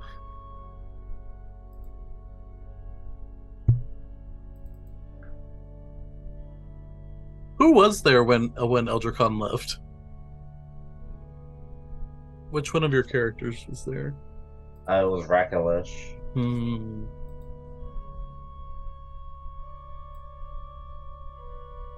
I gotta be honest. I'm not really mad if we would have just went to talk to him. I really wanted to, I don't think honestly. it would have been the greatest idea, but I don't think it would have been the worst. I would have pushed more for it, but Bo having no idea who Eldrekhan is, it's just I don't know.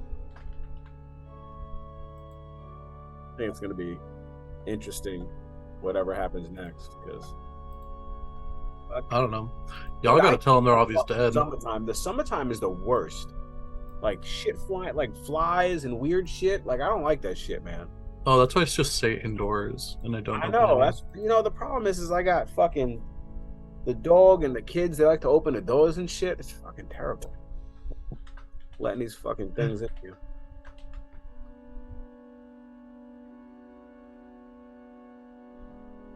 Y'all gotta let Eldrekhan know that Robbie's dead. I wonder how he would feel about that. He would feel it all. Oh shit! We got a black character coming. This is that one lady, right? She's the Blackstaff. I haven't seen her. Maybe I haven't. I drink a lot, guys. I don't know how to pronounce this name. Vajra?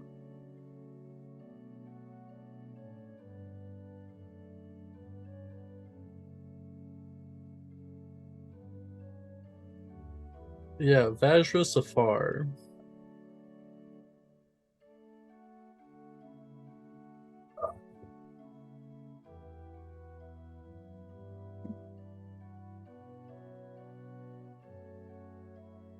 Or instead of the guards trying to prevent people from getting in, they're trying to prevent someone from getting out. Yeah.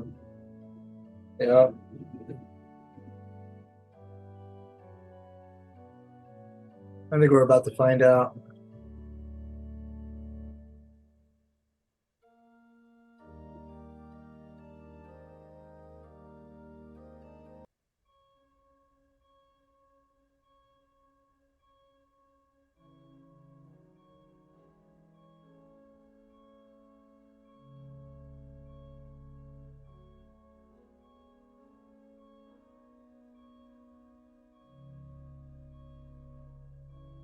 God, yesterday, so like I said, yesterday I went to go watch the Tina Turner musical, and we had pretty good seats for what we paid. But literally everybody around us was a fucking nightmare. There was this lady behind us who was coughing the entire time. This like drunk ass girl who was like sitting like 2 rows in front of us, who was literally like anytime a song came on, she was like waving her hands up in the air, like fucking acting like she was at a concert. And it was Tina Turner, right? Was that? Yeah. You telling stories about me? You telling stories about me, Lex? Maybe. Were you at the Tina Turner concert yesterday? Tina Turner show yesterday? You don't know what I get up to. Were you? That was you, actually like, 4 Cheryl, drinks super in? drunk, rolling down the river, 3 feet away from you. Deep River Mountain High, or whatever it's called. River Deep Mountain High. River Deep Mountain High. Mm-hmm.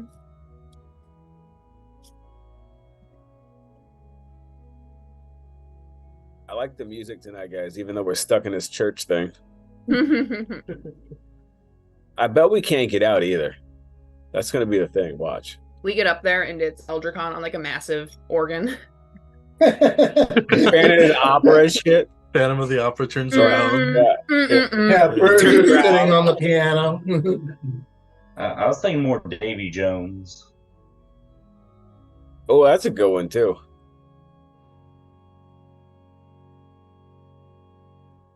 Where's that SpongeBob gif of him being Phantom of the Opera? Where's that SpongeBob gif? Listen, there's a SpongeBob gif for everything. That's true. Having a show go on for 10,000 years will do that too. I found it. It's not a gif, but it's a picture. Oh, I found the gif, damn it. It's too late. No, it's not. No, it's not. No, it's not. Just redact it.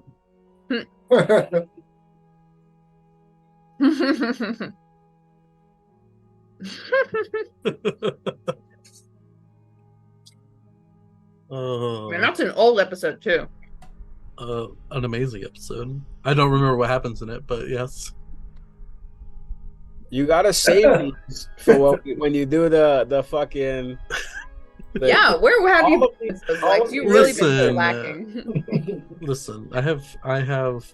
We all have jobs here. I take the notes. Okay, but Sean drinks. Okay, but here's the thing. Sean I hyper-focus. What? So if I can't hyper focus, it just falls apart. See, we all got something, Malcolm. You see what you see? All of us are neurodivergent in some other way. I mean, alcoholism is a neurodivergent situation, so just saying. With it. What is ADHD?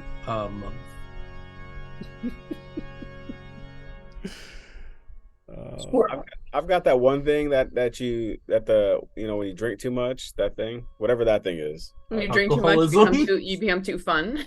Yeah, I become too fun. You love having fun. I love having fun. Oh, it's October?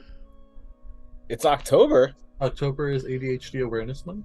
Oktoberfest? Oh, shout out ADHD homies. Shout out October, yeah. October. Get yourself tested. It's a very long questionnaire, but do it. Let's do it. We should all do it. I technically already did it and I don't have it. Get yourself some Instead, I'm just anxious. Oh, damn. Same. No, but Shout out to the anxiety. Because it's 3 separate pamphlets that you have to fill out. You have to fill out one for yourself. You have to have someone fill it out that knew you as a child, and you have to have someone fill it out who knows you now. They didn't even get me to that stage. They got me to the stage of they're like, so what do you think you have? And I'm like, well, there's this and there's that. And they're like, sounds like you have anxiety. And I'm like, you know what? What They're I like, have try whatever, this. I have if whatever works, it we'll is stick with that it. doesn't want to fill that stuff out. That's what I have. Whatever that is. Whatever that can't be Probably. bothered with it. Whatever that is. I was Probably. diagnosed as a kid, so I never even had to do that. Oh, My We doctor have just the looked at me and went, five "Oh, different yeah, flavors of there you go." ADHD. No, here's the thing. I had to talk to my doctor about masking, and he had no idea what I was talking about because he's just a Oh. regular physician. And I was just like, listen. Well, I'm He's gonna like, learn you something today, Doc. I'm just going to pass Alright. you along to a psychiatrist. They can deal with you. But don't like psychiatrists. I don't know about your experience. My experience with psychiatrists is always them just being like, all right, down to the wire. Seconds go by. We need to be talking every single second of this thing. We need to figure this out. And then once they figure it out, they're like, okay, we're good. Never going to talk to you ever. I don't know. I literally, the last time I talked to someone was a therapist, and I thought he was a psychiatrist because he was going to try to prescribe me medication. And I was like, pretty sure you have to be a psychiatrist to do that, but I don't know. No, you don't. No, I learned that because I was worried. I was talking to my psychiatrist about how when I get my degree, there's going to be like a 6-month period called the filing period, where I can't be employed by the school at the time that they're filing for me to like get the PhD, which means I'll lose my health insurance. And so I was, so I was asking her like, so like, do I just die? Is that what happened? And she's like, no, I'll give you like a refill that's like 6 months large. And I'm like, that seems dangerous. And she's like, and also if you go on Medicaid and you can go to a GP, you're at a dose that they can just prescribe it for you. And I'm like, it's that easy? Or I know a guy, Cheryl, if you need it. I just, he's only got 3 fingers on one hand, but oh, you can trust him. He's like, what do you want? And I'm like, Zoloft? Just have Zoloft. I see my psychiatrist every month, and he gives me like a little bit of therapy every session as well. No, I see mine like every 3 months, and it's just how are you doing? And I'm like, great. I only saw a therapist one time, and he was just like, so do you want anxiety medication or not? Dang. Like, hit you with them Xanny bars, dog. Honestly, Lex, maybe you should see my guy, because my guy's actually pretty good. He listens and like. Well, my therapist is actually good. It's the psychiatrist that is like. The psychiatrist that I'm going now is a different person, so I'm hoping she's better. And I will, if I ever have to go to see a therapist again, kind of request something different. Bro, I just walk down to the liquor store at the corner and I tell that guy behind the counter all my problems. We can't connect to people. A bottle of Hennessy. That only works if he's like a cool dude. Because when I was in undergrad, we lived by a corner store and we were the party house, so we would go there. And at one point, I walked in with my roommates to like refill for a party, and he looks at us, and we're like telling him we want that, and he looks at us, and he's like this like 40, 50-year-old Indian guy, and he looks at us and he's like, do you ever drink water? Like, dang. Mind your own fucking business. You're getting my fucking money. What the hell? I drink the Pedialyte the next morning. That's the same shit as water. Why the fuck am I gonna pay for water when it comes out of the tap? That's what I'm saying. Yeah, I've talked to my coworkers and they're like, you're being a bitch. Suck it up and get back to work. Listen, I'm here to buy alcohol, not get interrogated. Yo, I haven't drank tap water in like 25 years. No, I fucking never. Yo, No, it's a lie. I used to drink out of the hose. When I was a Uh, kid, drink I would drink water. Like in New York City, growing up, like I would drink water out the tap. Yeah. As soon as I moved from New York City, I could not. Like I was too good to drink. Oh, tap. actually, no. You know what place has the fucking There's best tap water? microplastics in the bottled water, so it's always something in the water. Denver, Colorado. Their tap water literally tastes like fucking crystal clear, Oh, beautiful, yeah, I'm filtered, sure. like Denver, you amazing. were in Denver. Like, I swear. I literally was so sad that I had to fill up my water bottle in the hotel tap, like in the bathroom. But then when I tried it, I was like, "Holy shit, this water Comment tastes down better below than where the best tap water you've ever drank It's was. because all the weed farms irrigation goes into the water there. So you're good to go. You're good to go. with that water. Sponsored by the Denver, Colorado Board of Tourism. I will say, go to Denver. Denver's a nice place to visit. Everyone over there is really nice. I heard The best water I had, Like- it's definitely at my parents' house. I went to 5 Point, and the tram guy was like, "Don't go to 5 Point. It's shady." And I literally went over there, and I was like, "This is as shady Like as a Santa beautiful Ana." neighborhood. It was literally. It felt like I was walking in Santa Ana, and I was like, "All right." So, All right. I'm out. We're as back you for we all- saved to a new file just in case. Yeah, we already talked to Eldrekhan. He's our friend again. as Yeah, you weren't here for that, Malcolm. We handled it. Okay, I missed it. I'm sorry. We'll do a changeover. No. You were like looking in on your beautiful newborn child, and we're out here. Oh man, we already had the encounter. Jeez.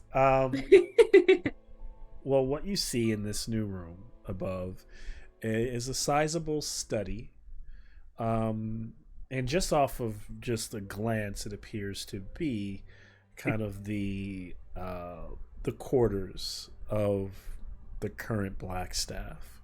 And there on the wall around the room, in different sections of the room, there are 3 separate portraits. One that looks like was painted a long time ago, and then 2 that are a little bit fresher in nature. The portraits look like this. There's a man, an old, maybe a wizard, and then there is this woman, dark-skinned woman, hair kind of shoulder length, like crimped, kind of twisted, and then at the one part of the room, kind of in between both of them, is a painting, what appears to be of her and him, but he is a spirit in that painting. What you also notice in the room is a desk that is kind of off to the side. That desk seems like someone's been working there. There are tons of scattered papers on the desk, and even a few books. And while there's this is where the stairs end, there's a skylight above you, and the sky outside, it seems to be like moonlight pouring in through that skylight, and there is a rune carved into the floor right below it. There's a chair in the corner, and on the side table, what appears to be a freshly used, even maybe a tobacco pipe. And on that table next to the tobacco pipe is a set of playing cards. We go to the playing cards. Dimitri And goes I'm over to... And I'm going to go to the desk. Okay. So I heard from Dimitri first. Dimitri, you walk over to the playing cards. You pick those up. They are... You get a really... You're struck with a really strange, foreboding feeling by just picking them up. And you don't even pull anything. But on the cards, there are...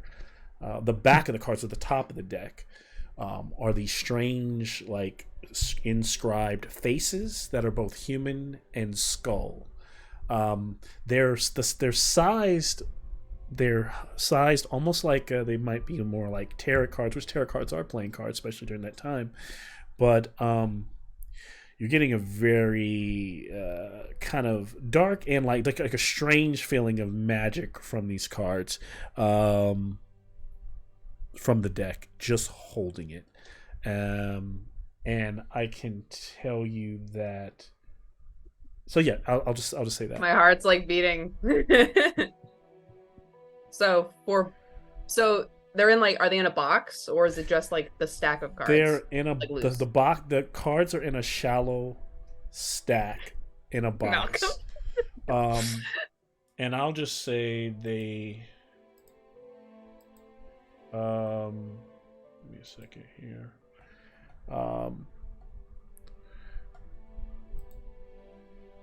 They look like. Oh God! Yes, yes. Oh. I'm like jumping up and down. I'm so excited. Break the game. Break it. Oh, my heart is like racing. We should have like heart rate monitors. As soon as you were like foreboding, I'm like, Malcolm, you wouldn't. It's not even my birthday. Can I have an advantage insight check from Amnon? Oh man. All right. Watch as Demetria starts to vibrate. I'm sorry, guys. I have to do it. I have to. I told myself that if I ever got my hands on it, I would. Oh, believe me, you're not going to be the only one. I got a 9. So Amnon, you too feel the presence. I was looking for a very low check for just the basic information. So you too feel like the draw. You almost feel like Demetria is walking towards like a bomb, like towards like another trap. You don't know what the cards are, but you feel like the boop, boop, boop, boop. It's almost like you can feel your heart just boop, boop, boop, boop. The closer she gets to the deck. Can I what is that thing called? Misty Step? You can't. No. You can't stop her. Demetria basically has the cards, but you can. But basically, she's kind of like grab them, but at this point, like you can intercept her and be like, "What are you doing?" Like like. Something's up. Demetria's gonna. Okay, wait here. I'm gonna take a player step away from character. Demetria is foreboding. I initially, when you said playing cards, I was thinking, oh yeah, because this is where Eldrekhan's been chilling and doing his thing. It's got his pipe, and that is implied. That's implied as well. So she'll pocket them. She'll pocket them. She's gonna like be weirded out by them, but there's other bigger fish to fry. She'll pocket them for now. Okay. So then Amnon's just gonna quickly. Not quickly, briskly, walk over to Demetria and just stop her and just hold out his hand. And as you see her pocketing them, they're the symbols on them and the feeling you get from them. You literally think, could they be the dreaded, the ancient, the deck of many things? I'm just gonna. But now here's the thing. One thing you do notice too, Amnon, is that they're not they appear to be. Less than 20 cards in the deck, so it seems to be a slightly smaller deck. Okay, that's from what you. It's the smaller deck. Not that Eldrekhan's pulled any, but that it's we don't know. Yeah, that it's unknown. Unknown. Oof. Well, Amnon's gonna hold the cards, count them, look up at Demetria, and kind of turn a little white.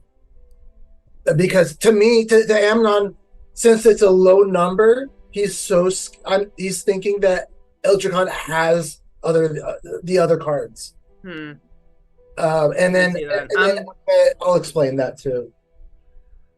I didn't finish describing the room. So there's the 3 paintings. Also, I need a history check from everyone. And then there is in between one of the paintings, there's a mirror on the wall, like a long mirror, like a 5-foot mirror, slightly hung up. It's very kind of adorned in like a bronzed. It's probably wood frame, but the frame has been painted bronze. It's kind of flecked, and that mirror is there as well. There's the cards. There's the table full of papers that Amnon was originally approaching. This is what we're seeing. I would like 3 dog. What'd you get, Tempe? 3. Okay. Oops. 12. Machina. 29. Tempe majored in fighting, not history. Well, he majored in art history, not history. Yeah. History. Machina specializes in history.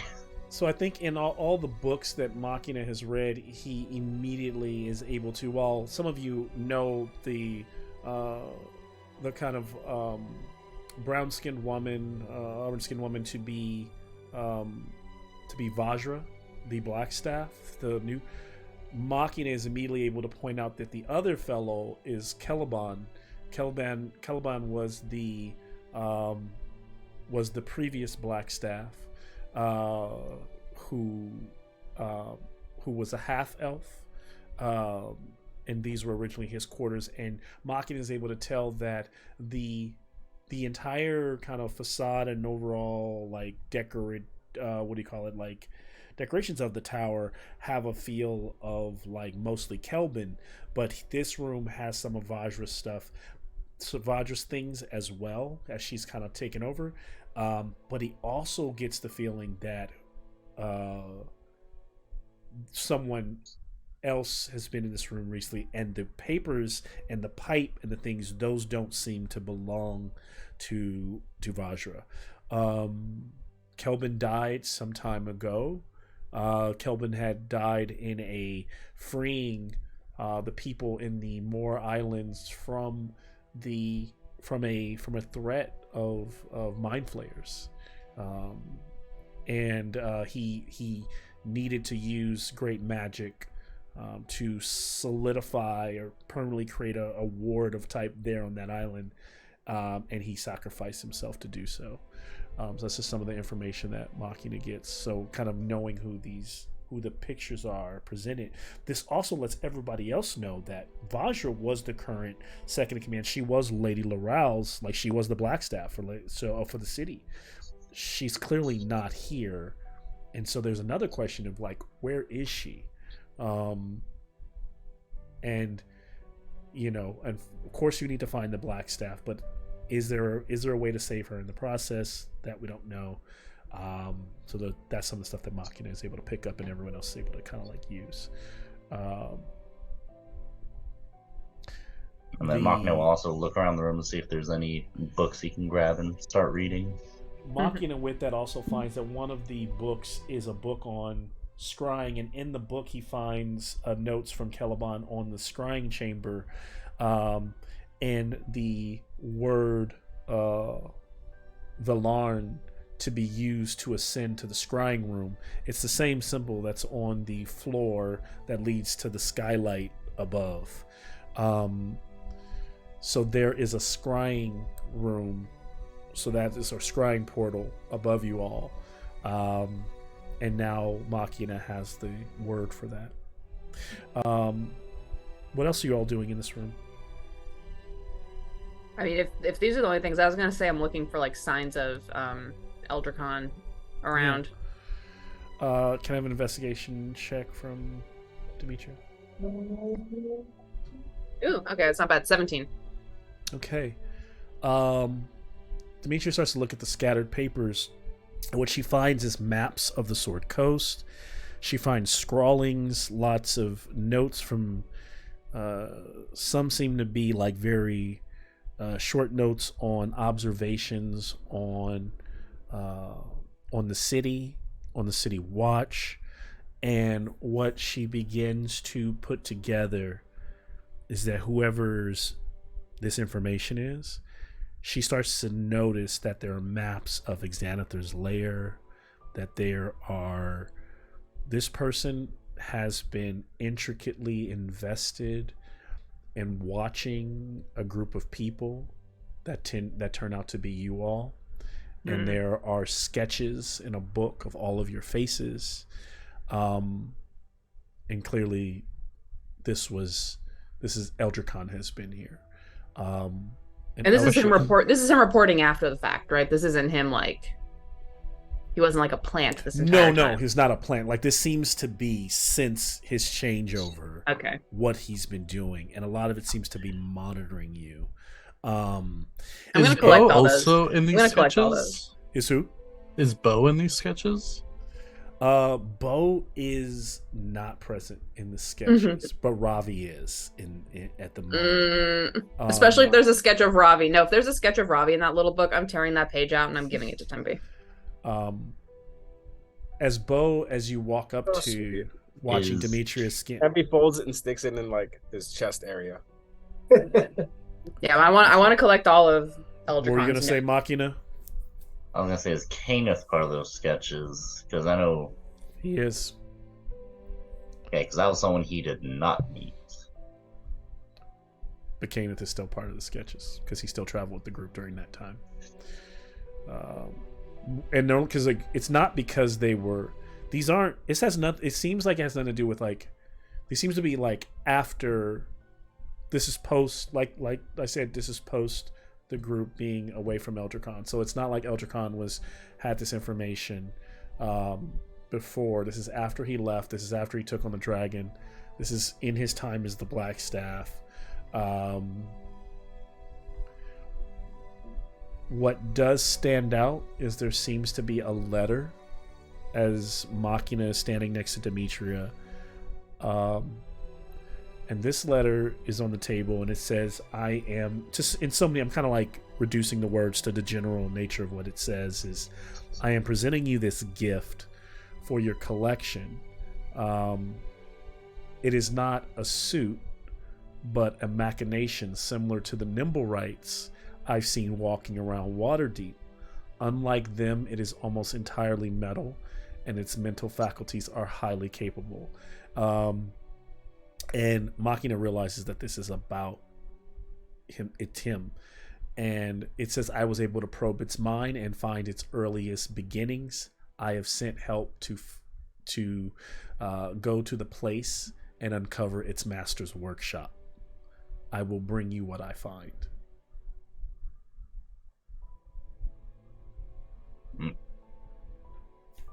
And then it's signed by Nilhur. And it seems to and it's not a letter, it is a letter to Xanathar from Nilhur, the Mind Flayer, who is now dead. Mm.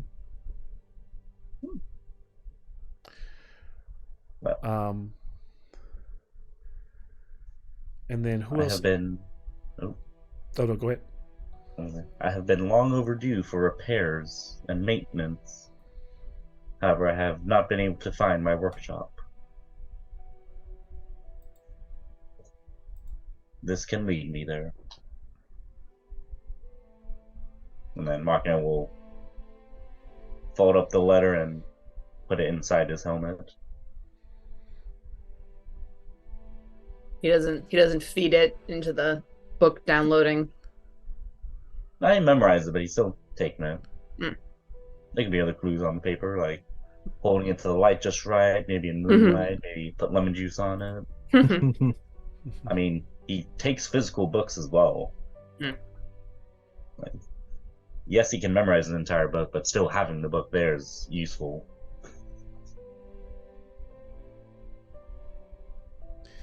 So, Next, as he takes that, as he picks it up, behind, right under it is another like scroll parchment, and it seems to be like an old like Da Vinci style like Vitruvian man. Yeah, like like the architectural kind of like blueprints of this round sphere, but it's hard to decipher what any of this that means, like the little like scrawlings next to it, It's kind of a round sphere, and then some of these sketches show that it has like the sphere unfolding, showing that it has like legs and an arm, like arms like a humanoid. Oh my, how inappropriate. Mm-hmm.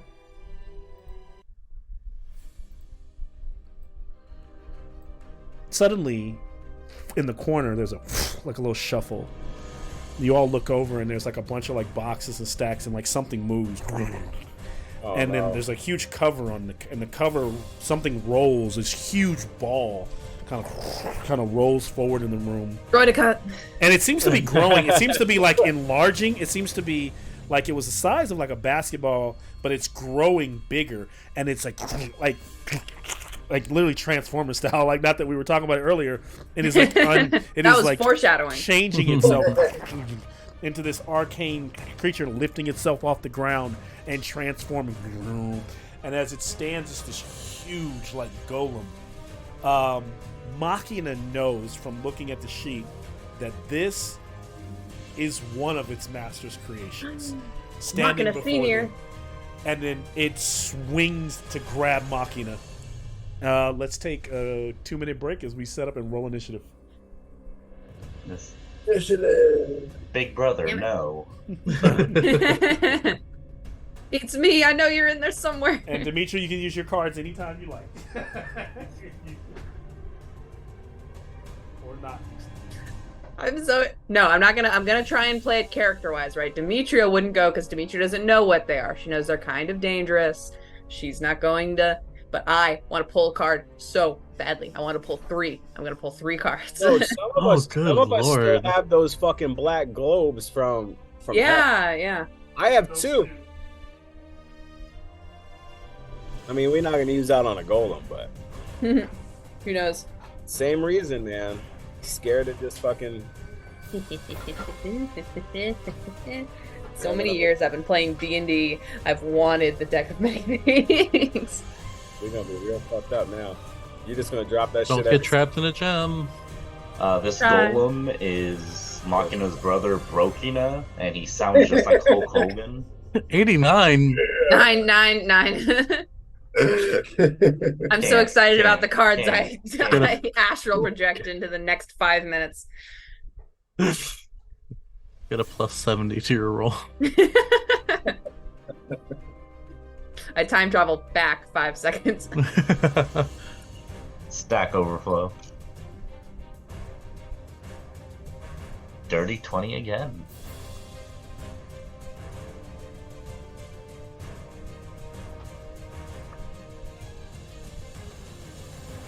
When Malcolm was describing the grab, all I could think in my head was when in Harry Potter, when Hagrid introduces his brother.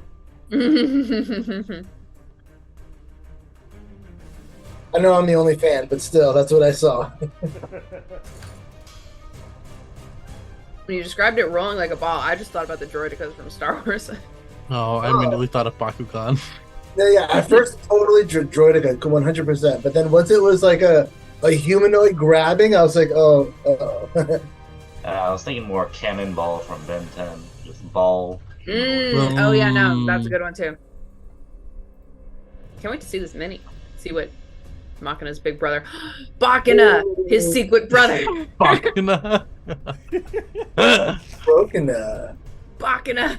Fucking. Oh wow, and he looks great. He Bakuna looks sounds cool. like an anime. Bakina, You are brother of here, Bakina. immortal. I mean, look at Prepare for disposal. He looks more like the cool way to me. He's gonna bust through the wall. Oh yeah. He's so chunky. I love him. Oh, he's It's kinda Big Weld. big. Oh. His arms are awesome. I love the arms and just like it's just like arm, elbow, hand. Wait, I just remember this. I meant to tell you guys earlier. You guys are gonna crack up. My grandmother, for some reason, unprompted by me, decided. I guess she found it on demand. She watched the Dungeons and Dragons movie. She knows nothing about Dungeons and Dragons except that I play it.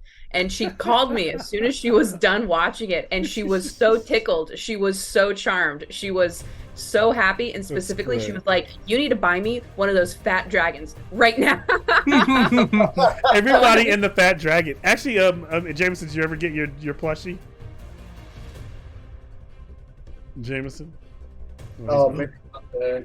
I'm muted. Yeah, it sits on top of my sister's TV. Oh, I was okay. real concerned when it arrived because I was not expecting any packages. My parents were like, oh, there's just a random package for you. I'm like, package. He like throws it out like it's a bomb. Hey, I know things. Yeah, I'm gonna try and get one of those plushies for my grandma because she was going on like on this phone call with me like that dragon was so cute. Make sure to get the big one. I'm thinking I'll get her the small one so she can put it on a shelf or Oh, something. big ones can still fit on a shelf. The big one's the- for me. The big The one's gonna little be for me. Maybe it was just because it was like stuffed in the Amazon bag and like shrank. But They smushed him. it Like a little doesn't have marshmallow. like the width. You Like, talking it about looks like that just stuffed a- dragon? Like the Uh-huh. only reason Thunderchild looks chunky as the small stuffy is his tail is like a chode. But other than that, it's kind of hard to tell that he's a obese dragon with the small one. And then I did see because the D&D store I have, or it's called Dragon Hordes Gaming, a little local store. The owner does have the big plushy one, and like its chest is a lot wider in comparison to the rest of it, so it actually looks a lot fatter. Beefy. We're just really buff on top, you know. like a bulldog. Like Yeah, exactly. Yeah. I mean, that's the point. Like, it's got a thick neck as well. Like, it's True. easier to tell it's fat. I like how she liked the one thing about the movie that was changed from the actual game. It's funny, it's just the fact that I didn't even like tell her about this movie. She just watched it on her own, and the first thing she thought after finishing was, "I need to call my granddaughter." That's cool. That must I need to tell her that Okay, it looks like we got initiatives in here. Yeah. Yeah, 80-something-year-old not- Italian is that- woman just is that a loves 9 for D&D Cheryl? movies. Yeah. Okay. Oh, I got a 9 too. Aw, besties. Winning. High five, guys. High five. Like losing. High five. Between losing, closing. High five. Other way. Other way.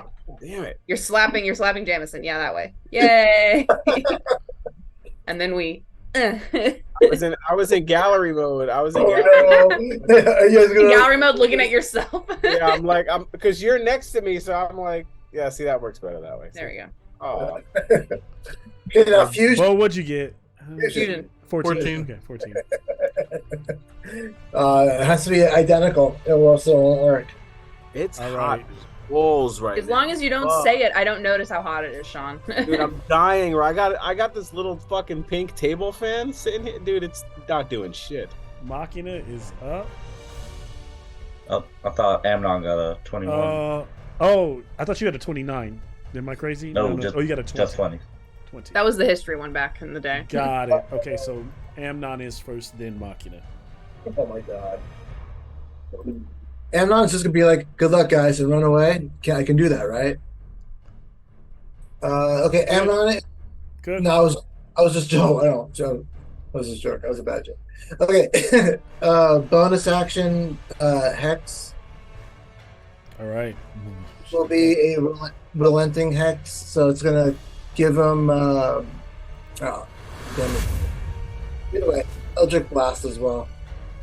Okay. It's. Go check my beam count right up. Okay. Yeah. Eldritch Blast does what? Force damage or Force damage, yeah. Force damage.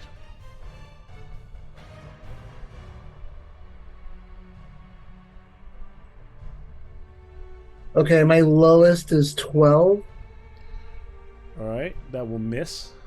All right, my my next one is a 26.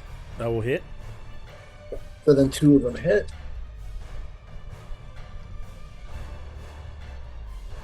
And this thing is not saying anything. It's just swinging its fist like it's destroying. You were things my in the way. brother, Bakana. Let's go.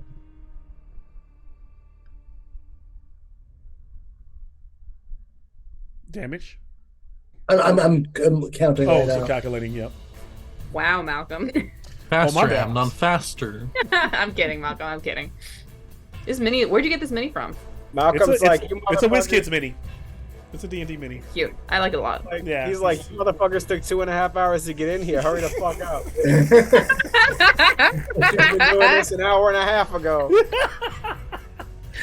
Malcolm's this like, is- how long did it take for you guys to figure out how to open the door? What's funny is you guys will always start the episode by being like, I just want to fight something tonight, and then you'll do everything to bypass every fight that I possibly throw at you.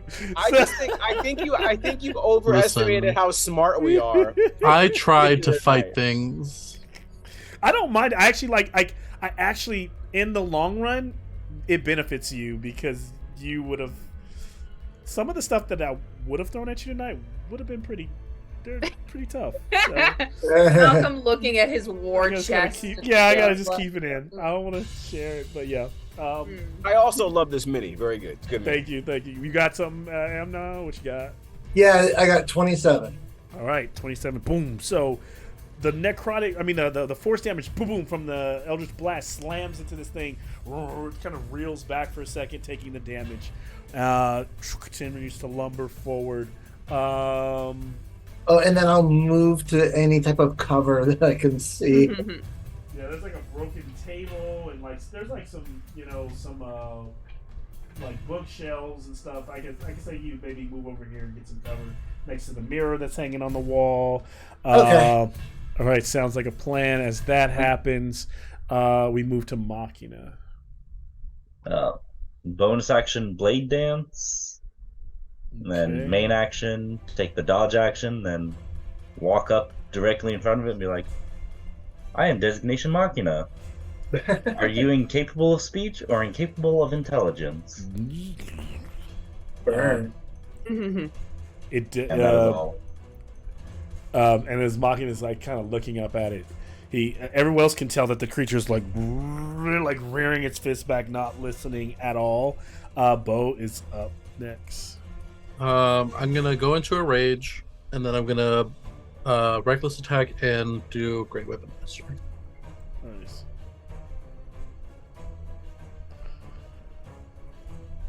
First attack is 24 to hit. That will hit. And then 19 to hit for the second attack. That will not hit. That will miss. Oof.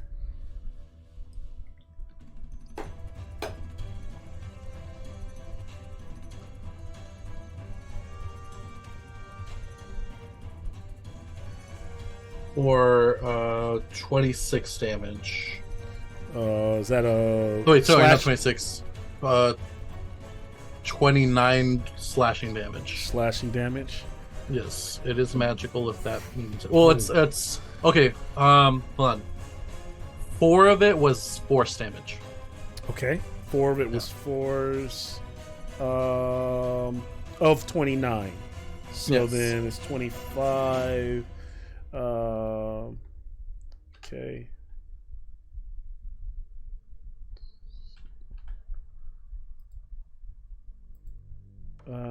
So it's gonna take. So what you realize, the way it gets hit, you can tell that your slashing damage. Mm-hmm.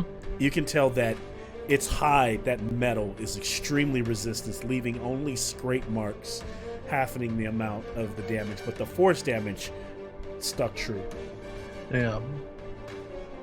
Even though damage? it was magical, it is Damn. it was still resistant. Its hide is like, yeah, and you can even see arc like as you actually give me an insight check, Bo. 14 or perception check actually is what I should ask for. Perception 30 no 19. So you can see the slash from the like just like barely like a scratch on the metal, slowly healing, very slowly, meaning that every round you can also tell that it gets some of that back. Well, shit. We got a healer.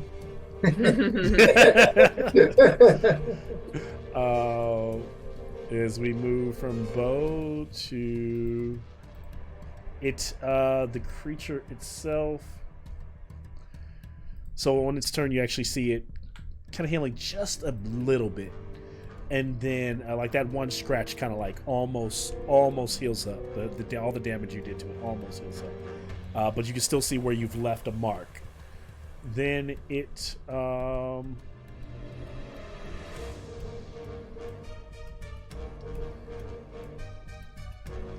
it will strike Machina with its fist for a 35 to hit. Is that a disadvantage? Should it be a disadvantage?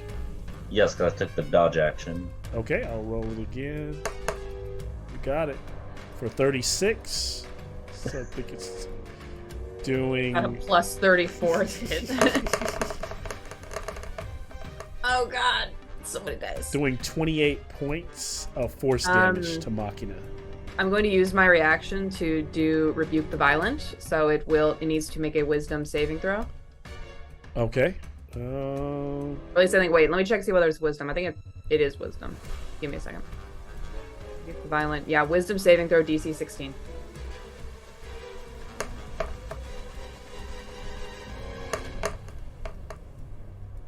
$22.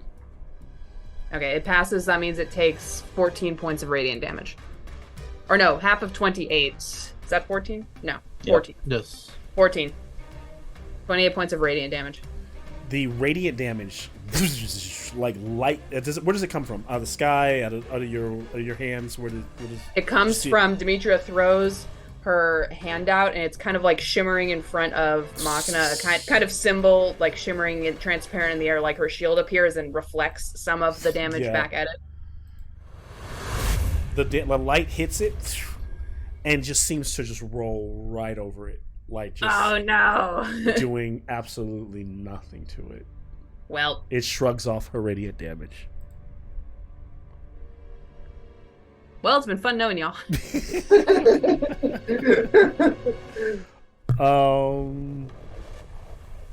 That's all. So it made that one blow to hit Machina. Let's see. And then after that, that's it. Just that one move. Demetria, you're up now because you were doing that as a reaction, right? The last thing. Yeah, that was a reaction. Okay. You're up. But now I don't know what to do because all of my smites are radiant, and I've been so used to smiting radiantly that I got rid of all of my bonus action smite spells. Oh shit! Shit! Oh no! So now I have no. I got rid of. I had the fire one before, but I was never using it because it would do better damage for me to just use divine smite. Demetria's up, and then Tempe, and then the first round one has gone around, and hey, when Demetria made her reaction, I couldn't use a reaction as well, right? I have to wait. She has to actually make an action for me to use Sentinel attack against this thing. Against it, yeah. Yeah. Is that how that works? I don't know how it works. I think it's the triggering thing for using. Go to your features and traits and scroll all the way to the bottom. Because reactions will have. I know where it is, but it just says when a creature within 5 feet of you makes an attack against a target other than you, you can use your reaction to make a melee attack against the attacking creature. Are you within 5 feet of it? Yeah, are we? How? I don't know how close we are. Because right now it looks like you're next to Demetria. Yeah, right. I'm not close enough to it, right? I can't find it. You're I'm farther than 5 feet away from it. Yeah. Okay. Here, I'm going to bonus action cast Shield of Faith on Amnon, so your AC goes up by 2. Oh, nice. Thank you. Oh, and that's. Is that thing posable? Yeah, you can move the waist. That's cool. And then I'm gonna attack it twice. Why not? I'm gonna attack it twice. First one is a 21. Second one is also a 21. Those will both miss. Holy shit. Well, nice knowing y'all. I say a prayer to Bahamut. Even though I know he's not really there. Tempe, it's habit. Big B is the absent dad. Cool. Cool. I'm gonna run up and make a couple scimitar attacks on it and see what happens. So, let's see what happens here, guys. That's not gonna do shit. 19 don't hit, right? That does not hit. That's a natural 20. So 29. Does 29 hit? That will hit. Okay. Battle Master maneuver. Let's hope. Well, yes. Should I roll my third attack first? You decide as you go leap into the air, blades out. Yeah, I'm gonna roll my second attack before I roll out that. My third attack before I roll out that fucking. That's another natural 20. Holy shit, dude. Oh shit. Okay. Because Hit Damn it! that I was about to killing take a blow. picture, but dude, that's fucking dope. Damn it, man. Take a picture if you wish. Okay, so that's another 29. So both of those hit. Yeah, but watch this not do fucking anything to this piece of shit though. Fuck. All right. So in those Battle Master maneuvers, add extra dice. Yeah, I'm going to. I want to sweep an attack, a precision attack. So it will add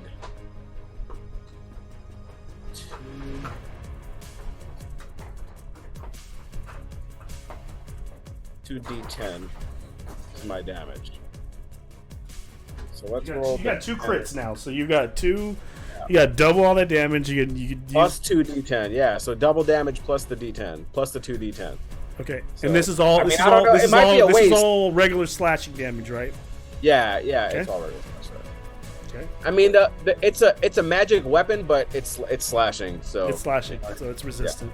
I gave you a magical weapon, man. yeah, it is magical, but it is using slashing. You know what I mean? This is you all's first magical resistant to magic, not resistant to magical slashing, piercing, bludgeoning creature.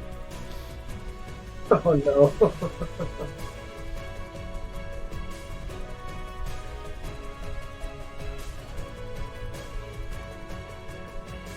But you could still do some good damage here. 2 nat 20s, so that's good.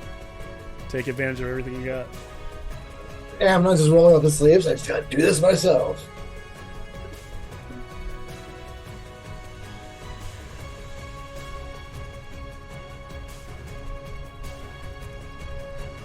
$64 damage total. Yeah. 64. Like, So that'll be 32. yep. So it'll take that. Still good. So as you leap, it it punches Machina. Machina slides back in the floor, kind of braces, takes some of it. Then it punches downward again. Tempe's able to leap onto the arm and kind of slam his blades down into the joints there, causing some sparks. And then it throws you back, Tempe, as you're able to backflip off and land like a cat on your feet. Yeah. Round 2, we're up. Machina and Bo. Machina is up. Bakina. Damn, bro, I like these sharp ass dice, man. That's the second time it's campaign that shit's happened, dude. These sharp dice, they're pink as fuck too. Hey. Cute. Oh, nice. Yeah. That's Amnon up Ah! first. Yeah, I got a 21.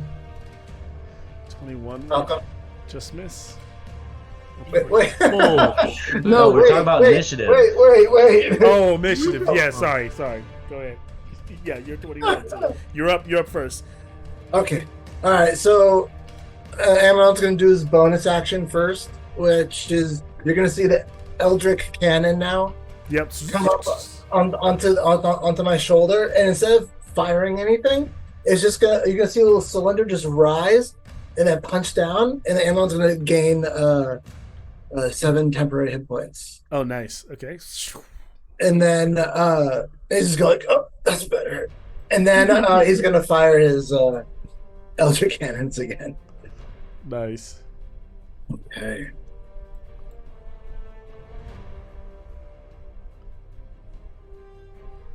So my lowest is an 18.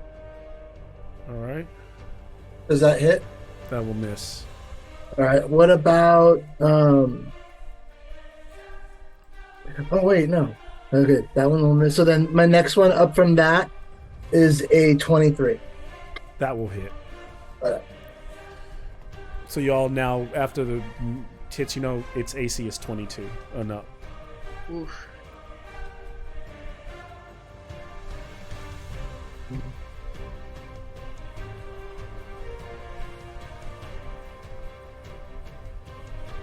That's 19 damage. Force damage. Force damage. It takes it. Boom. So it seems like right now that actually Amnon is the most effective damage wielder against this thing right now. I don't know. Tempe actually did more damage. Well, he did. Remember, his was halved. You're the only one dealing I know. straight damage. I was like- joking. Yeah. Yeah. So, Machina. Wait, was mine halved? Was mine halved because I was using of the weapon I was using, or because it was a magic weapon? It's just because it was slashing. It's just because of the type of damage it's doing. Because mine is like bludgeoning and radiant. Yeah. The fact that it was magical made it, I guess, gave you the half damage. And so Demetria knows that it is immune to Radiant. Radiant Yeah. did nothing. Tickled its fancy a little. Little glitter. Oh. Little glitter. So Machina will step to the side so no one is directly next to him, if possible. Okay.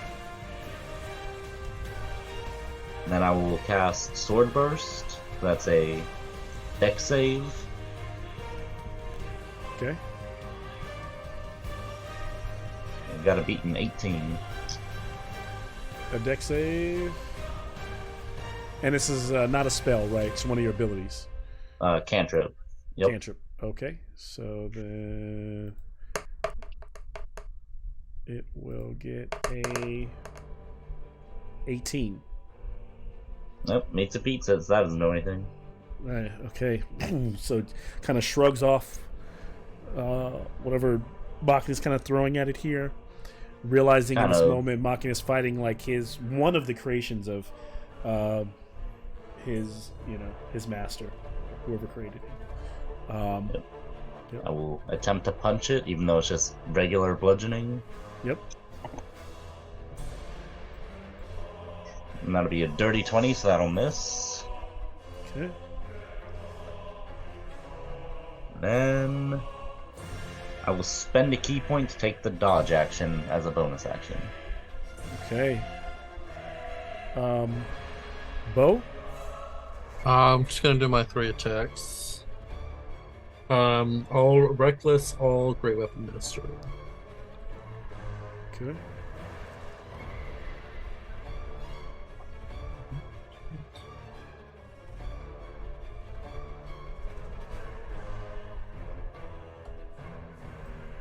None of them hit.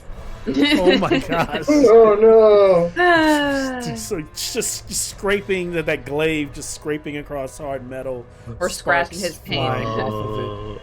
This thing still looks fantastic, right? Like it's like chilling. Yeah. He just kind of buckles down and like leaps into the sky and slams against the ceiling and comes down on this space right here. I need Bo, Machina, Demetria, and Tempe to make a dex save as he leaps. A what save? Dex save. Remember, +3. Ooh. Oh, boy. 15. Damn it. 14. 22 is good. 11. Oh wait, 22. TPK. 22. Just say 22 does not do it. It is Oh, a shit. fail. Does Oh, no. 23 do it? 23 is a fail. If you failed, you will take 29 points of bludgeoning damage and be knocked prone. Hellish rebuke. Oh, not knocked prone. Come on. Hellish rebuke. Your turn for a dex save. Damn it. And then the floor from the slam down, the floor sags. And what you all realize is that you're 5 stories up in that staircase, and the floor is now like. How much was whole the room damage? is shaking. 26, I believe. I said. 26. 29. It was 29. It was 29. Thanks. I know. Thanks, Sean. I know. I'm sorry. I should have shut the fuck But up. that's all the creature does on its turn. Dex save. Demetria, it's Oh, your that's turn. all. That's all, Malcolm. You're good, right? It makes a dex save. A legendary action. Okay. Okay. Cool. At least it's got no legendary actions. If you guys if it had legendary actions, you guys would be fucked right now. But it doesn't have them, so I'm not like pulling any punches. It just doesn't have them. Dex save. 16. DC 16. It has advantage on the saves, so it got a 14, so it will fail. All right. So it takes the full 8, 18, plus 7, 25 points of fire damage. Fire damage. Also, fire though, slams into it, rolls over it, and then like the Terminator just steps out of the fire. wait, guys, game plan though. Who still has spell slots for casting fly? / who can actually fly? Because if someone who goes first flies as many people as possible, and then everyone else dedicates into smashing on the floor, this thing drops straight through the center of the tower without us while we fly. While we Mary Poppins that shit up here by the ceiling. I can still do that. Yeah. Interesting. Hey, that's actually pretty smart. Game plan. So Demetrius calling this out, like, you know. If you can make us fly, and then we gotta hit the floor. I don't think it'll work though. Why not? Because last time we checked, up in Waterdeep, any spell above 3rd level just doesn't work. Oh, that's right. This is true. Oh, damn. Except for, has anybody cast any level 3 or higher spells so far tonight in this place? Okay. Not tonight, no. So you Technically, my hamster ball is a 4th level. So the thing is, you don't know if it'll work or not because you are inside the Blackstaff's tower. So we don't know if the magic works the same. All right, guys. If you insist, I'll pull a bunch of cards out of the deck of many things. If that's the plan. You could also just it. do that and see what the fuck happens with the world. Sean, remember when you were like, maybe we shouldn't use this on a golem, the little marbles? I know. I'm trying. I'm. It may happen. I can't promise it won't. All right, sure. I just want it to backfire on us. Listen. Sure. I got Featherfall. Ooh. I'm gonna shuffle this. I'm gonna shuffle this thing up just to get it ready, just in case. Who said that I was gonna be shuffling it? Don't worry about it. We figured it out. I've got an alternative going for us right now. We're good. I'm just gonna lose my attack. That's the only bad part about this plan. Oh no, it's not. No, it's not. Never mind. I got it. Okay, I'm ready. All right, so top of the next. All right, because if you have it, then that's a reaction, so you can Yeah, cast I can that wait. once we. That's why I held up my hands like this. I was like, I have it ready. All right, guys, break the floor. Yeah. Break the floor. You remember Ninja Turtles? We have devolved into. So we break the floor, we drop it. Maybe we it'll make fall. We make it Goofy yell down the. No, we want it to hit as much of the stuff in the lower levels as possible, so it takes additional force damage. Or like all that history gets destroyed. We're such good people, y'all. We are the heroes of the story. No. It's protected. It's protected by magic. He'll just hit it and bounce off. Yeah. So it'll be colliding with the protected magic force. Yeah. Yes. Watch Malcolm have it like spider cling to the sides of the wall. I mean, that is interesting. There's only been force damage on the walls, so yeah, it's a smart idea. Malcolm said, thinking about it as he looked at his mini. All right. So that is its turn. Whose turn are we at? Who went last? It. Okay. So then, if it went, then it's Demetrius' turn. Oh, then, okay, cool. So I would like to it's quick rounds because it's just one bet because Bo already gone, right? So yes. Bo, all his slashes missed. It went and Dimitri and then Tempe, and then we're at the top of the round after that. All right. Making eye contact with from the floor, shouting this plan, looking at Amnon.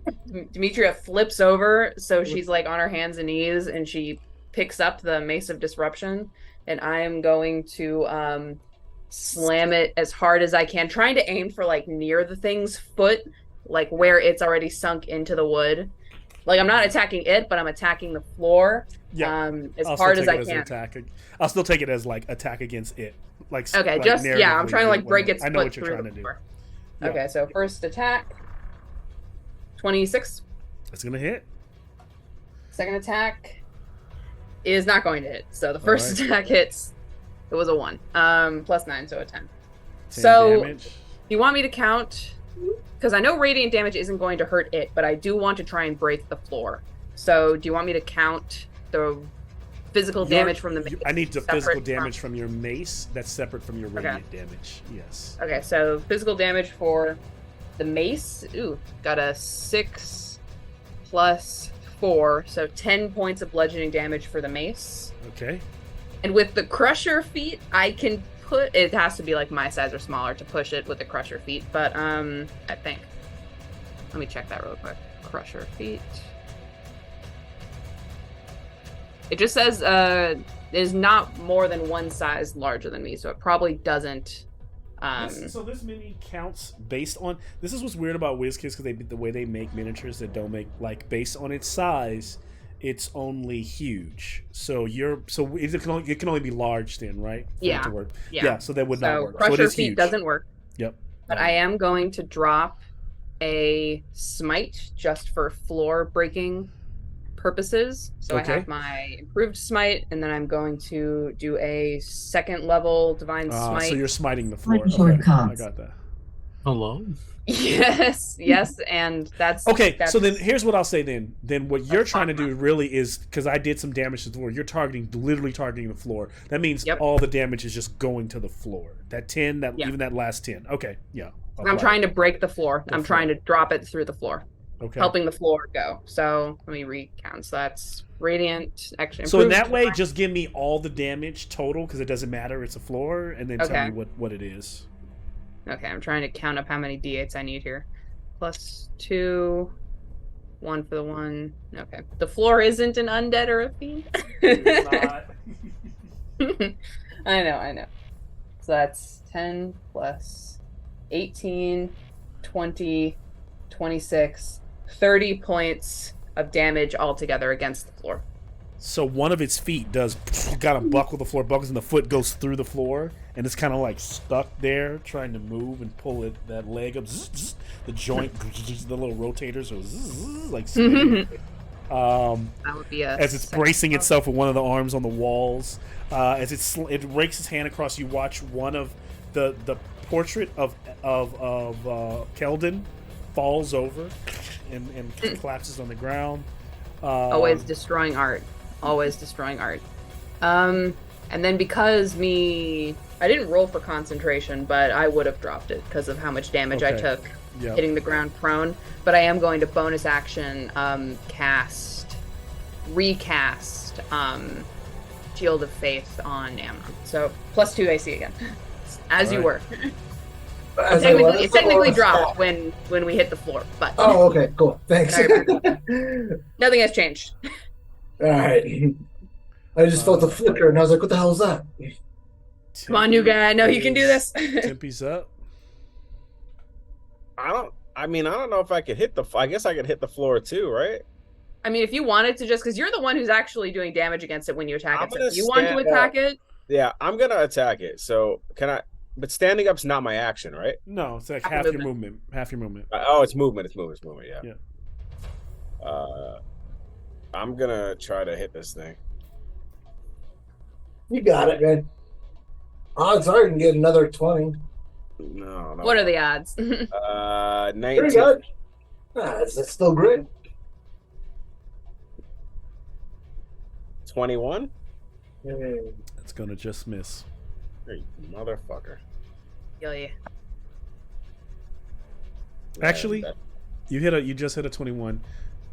Give me another roll and give me another attack. You're not getting a free attack. Just give me another roll. And if you can get a 20 or higher, I'll take that attack. The reason I'll take it is because I would think that the AC might be compromised while its leg is in the ground.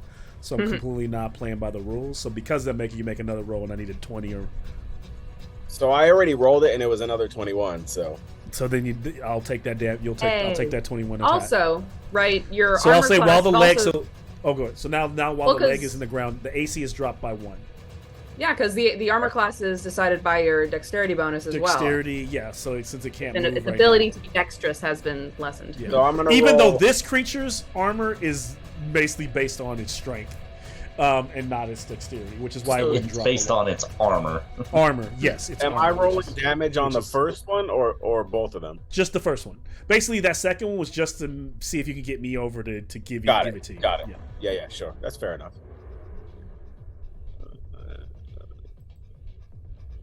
So I'm gonna hold on. That's 10 plus. Tempe's rolling hot tonight. That brooding episode got you some. That's why I'm not like you kill everything. And that's what I was saying. That sorry, then I get another 16 12. damage. How much? 16 damage total. 16. All right, it'll take 8 of that. You got another attack. You can keep going. These are all now at 20, so the AC is now 21 for everyone going forward. At least until it pulls its foot out of that. Can I? You know what? Can I? I will make another attack right now because I can bonus action. Can I quick toss? And I'm gonna throw one of my daggers at it. Okay. Get it in the eye. Hold on. Always get in the eye. Yeah, I've been playing so much It solo has lately. no eye. 28. 28. There's a little drawing of an eye right there. You throw it and it like slams into the into like one of the it kind of clips right under the armor and sparks. Shit, done. 28. The damage is going to be. It's like at least hit the other knee so that way he can't get his Oh, balance. that's not good. 6. Yeah, I'll take the So other. 7 plus.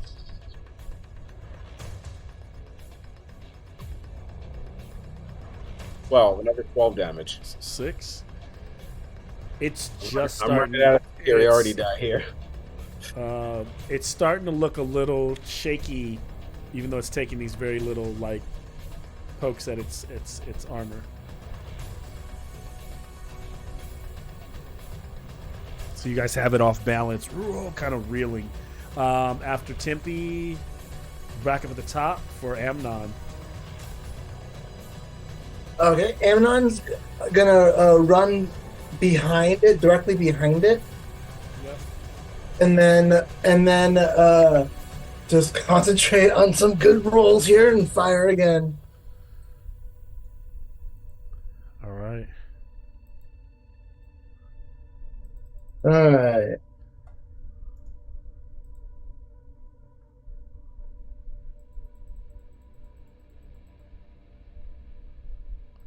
I got one in. Okay. All right. So,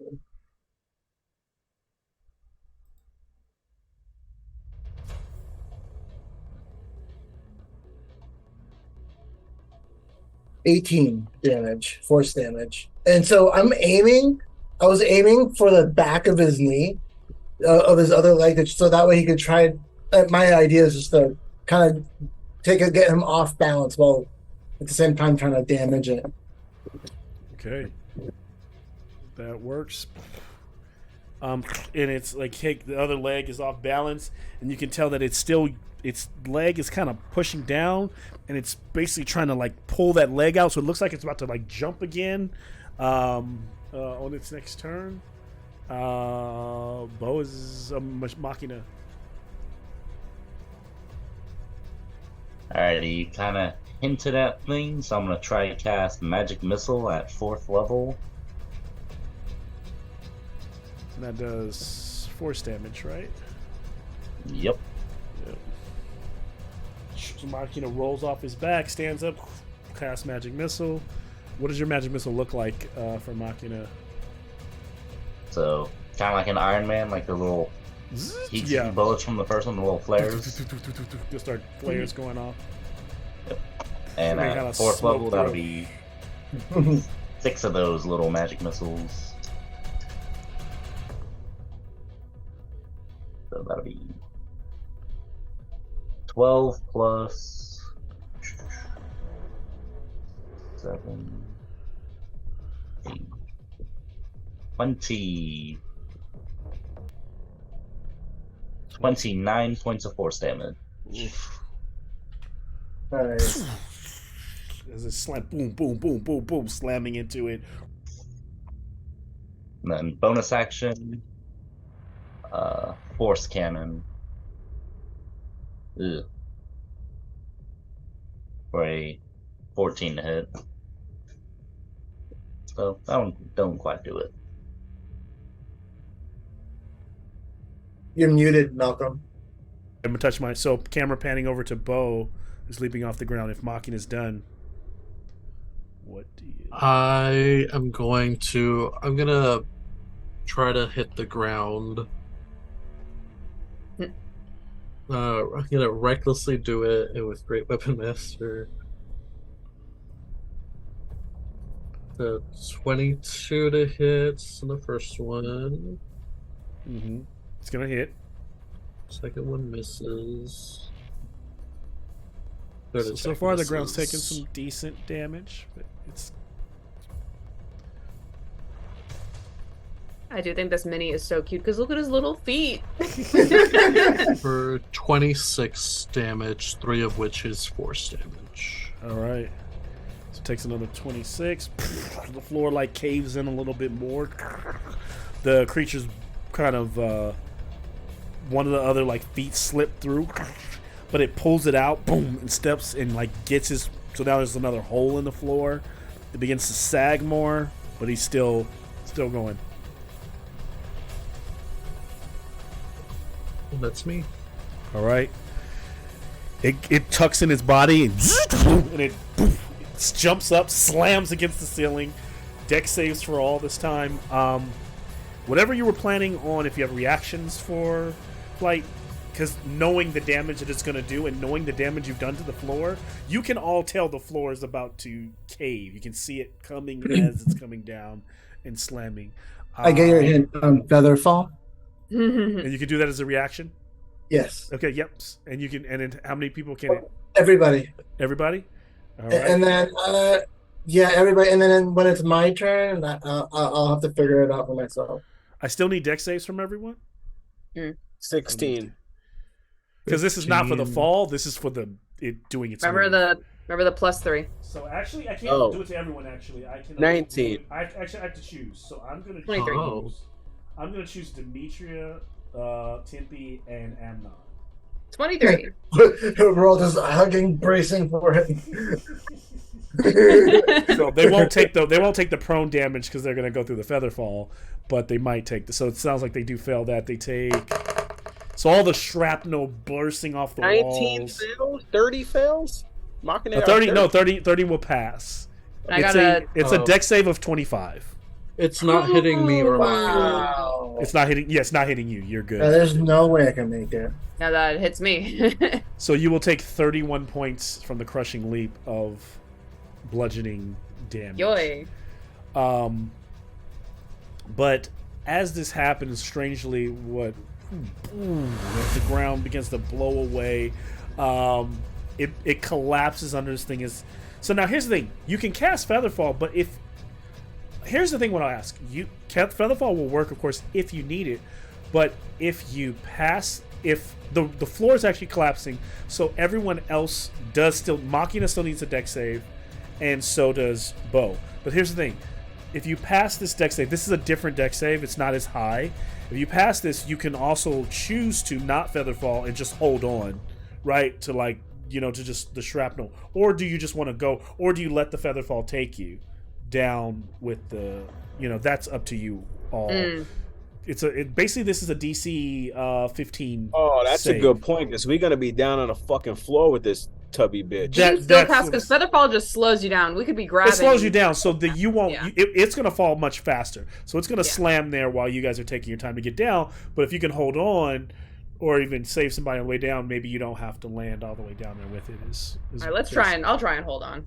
Yeah, I think we should try and hold on with the Featherfall clicking off too. Oh yeah, y'all already they've already failed, so they're falling. Oh, so it's the people. So it's the people. It's Bo and it's Machina and Bo. So we can't even hold on to anything. We actually, I'll give it to you. I'll give it to you all at disadvantage. How about that? DC 15, disadvantage for you all. That'll be a 25 for Machina. I got a 15. Machina's able to hold on. I got a 5. I got a 7. Bye. Is 4 I'm doing the Lost down. Boys. Piecing out, just falling down.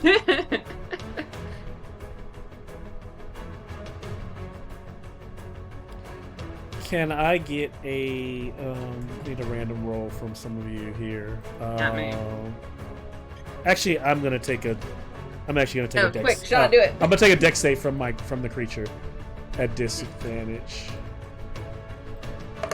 as it collapses through the floor, collapsing around it.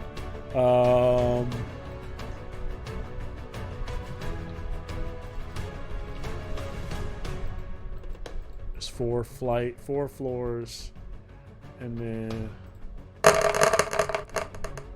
Oh.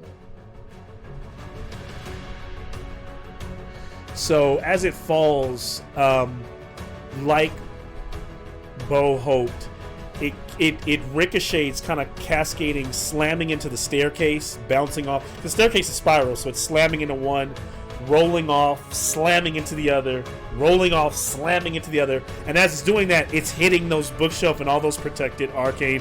And so force damage is just boom, boom, boom, boom, boom, boom, and it's just like sparks are coming off this thing. Yeah, it sounds like a pinball. Yeah, it's just pinball, do, and it hits the ground. Boom! And it's like fireball kind of rolls up from down below, and as the black smoke clears, you can see it let in, like dismembered, like the ball-centered body and the legs down at the bottom. But everyone else, did Bo hold on as it's falling down? Let's go back. Did Machina held on? How about you, Bo? I got a 15. Okay, so you held on. How about everybody else? I did not hold on, but I am feather falling. Okay. As you all feather fall, you are able to slowly drift and catch yourself on one of the banisters, the railings that are right below the first level. So you're all able to land like on level 2, where the 3 remaining doors are. One of them is blown out. Sure. The creature is laying down there in that dust as you all are triumphant in this moment of something that was pretty could have gone pretty wrong the other way. And so as the smoke is clearing, how's Machina feeling? It's weird, he didn't get to talk to this thing, it didn't talk back, it wasn't that kind of, but is there anything that he's kind of going through or thinking about? Yay, spare parts. That's funny. Amnon's thinking the same thing. You guys are gonna leave this thing on blocks and shit. You guys are so ghetto. You better believe Guys it. gonna come back. The fucking monster's gonna be on blocks, all the stripped down and shit. Well, I'm gonna leave a note for Eldrekhan. Eldrekhan comes back holding a fucking 7-Eleven bag and a big gun, and we destroy his shit. So Why are we like this? Machina was feeling tingly. Ooh. Like, it was a very tough fight for him at the start. So he was starting to feel something, but then it ended, so it kind of went away. Interesting. Down below, this thing is like as it's like slowly like powering down or whatever. Machina hears the kind of playing in this, but everyone can hear it. Can hear this almost like on a record, a recording that is coming up from that robot, and it says, "You are weak, and you will continue to be weak unless you fight. Only the strong can survive in this cruel world. In your struggle for survival, you will feel alive. Will you feel alive? Does a machine like you have a soul? Go forth, my final creation. Go forth, become strong. Where these have failed, it powers down. Whatever that means, but Machina has heard that voice before, or whether he forgot it, he is reminded of it, and everyone else in the room now hears it. And then it is like I said, it powers down, and its little light goes out. All the arcane energy on it, its spark, its essence is ceases.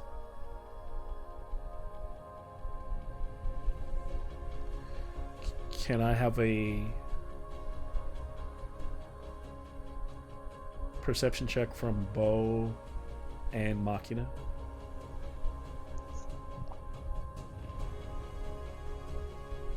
Not one. Machina too focused on thinking, was that this robot's prime directive as well?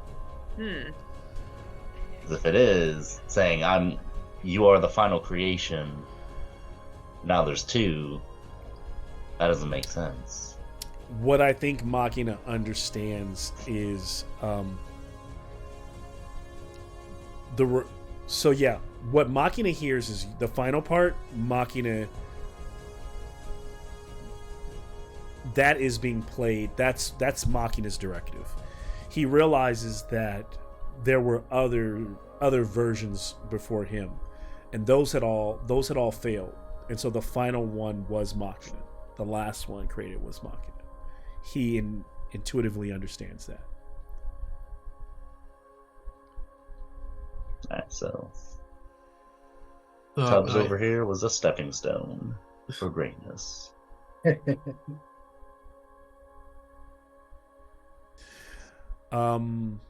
Insight check from Demetria. Oh boy. 14.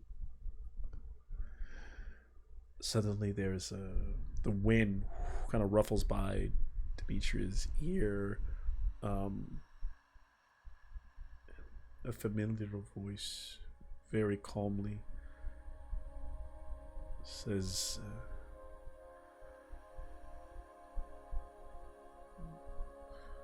you don't want to push your luck with my cards. Try them on for size. It may benefit you all in the long run. And it's just as quickly as she's like, what? She's like looking around like a signal. It's like nothing's there. I got a 17. With the 17, Bo is like looking at all the devastation, like holding on. Like there's a huge hole in the floor, like over here. And as he's walking around it, where on the back of the portrait of Kelbon that's on the ground, the frame, there appears to be a folded piece of paper tucked in the frame. Grab it. He grabs it. If he unfolds it and looks at it, like Bo sees that it is a letter, an old letter.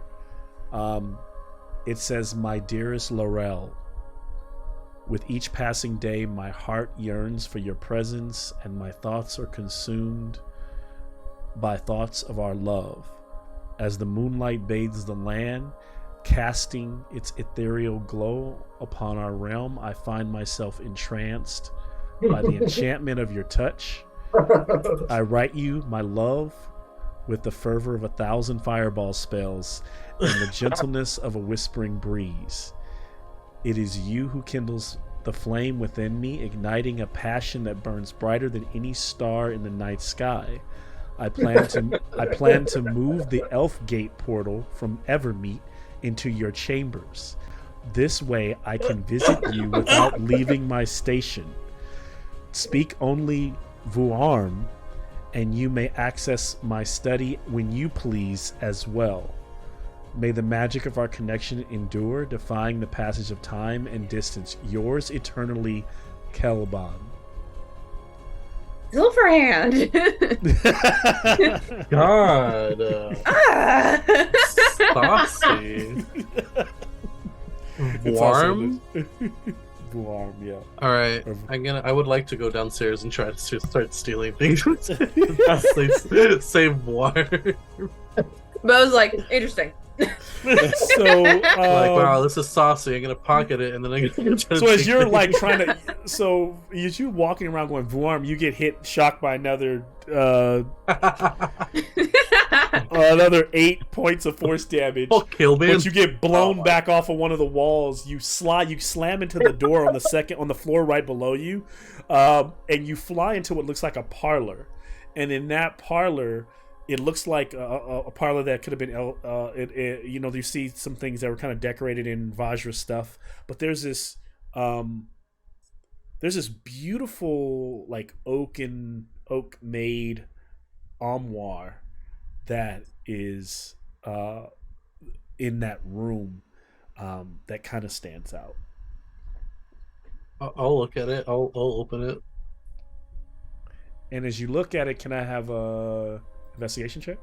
Yes.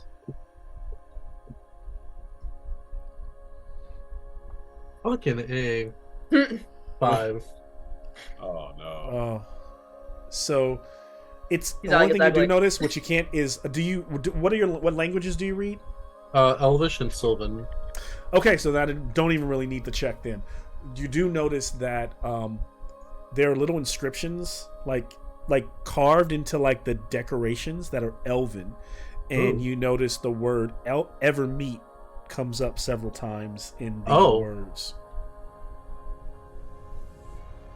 Warm, and then I'll open it. And all the wardrobes kind of billow out, and there's this blue bathed like watery light, like the abyss, like this water portal that's in front of you, and then it stays open for about 20 seconds, and if you say a Vuarm again, it sparks back to life. I'll go over to the railing, like wave down at them, just be like, We're like hanging, like Demetrius hanging by one bough. She's holding Tempe with the other hand, and he's We're very close to the end of it. So you're never gonna believe these. We're close into the game here, so I want to know like where everybody's at. Like, yeah, like I like how you describe like where you're at in this place, what you're doing. Do you decide to further explore this place? Bo's found this portal. You've also now knows that like Lady Silverhand's had her little thing going on with Kelvin. a little thing. That A letter little was far thing, like from a love, thing. a love of the ages with this man, which is also very true to the history of Waterdeep. I did just Google them, but What's next? Yeah, you can Google them and find out all about their. what's next is Demetrius thinking that she wants to get her feet on sturdy ground, please. Yeah. Yeah.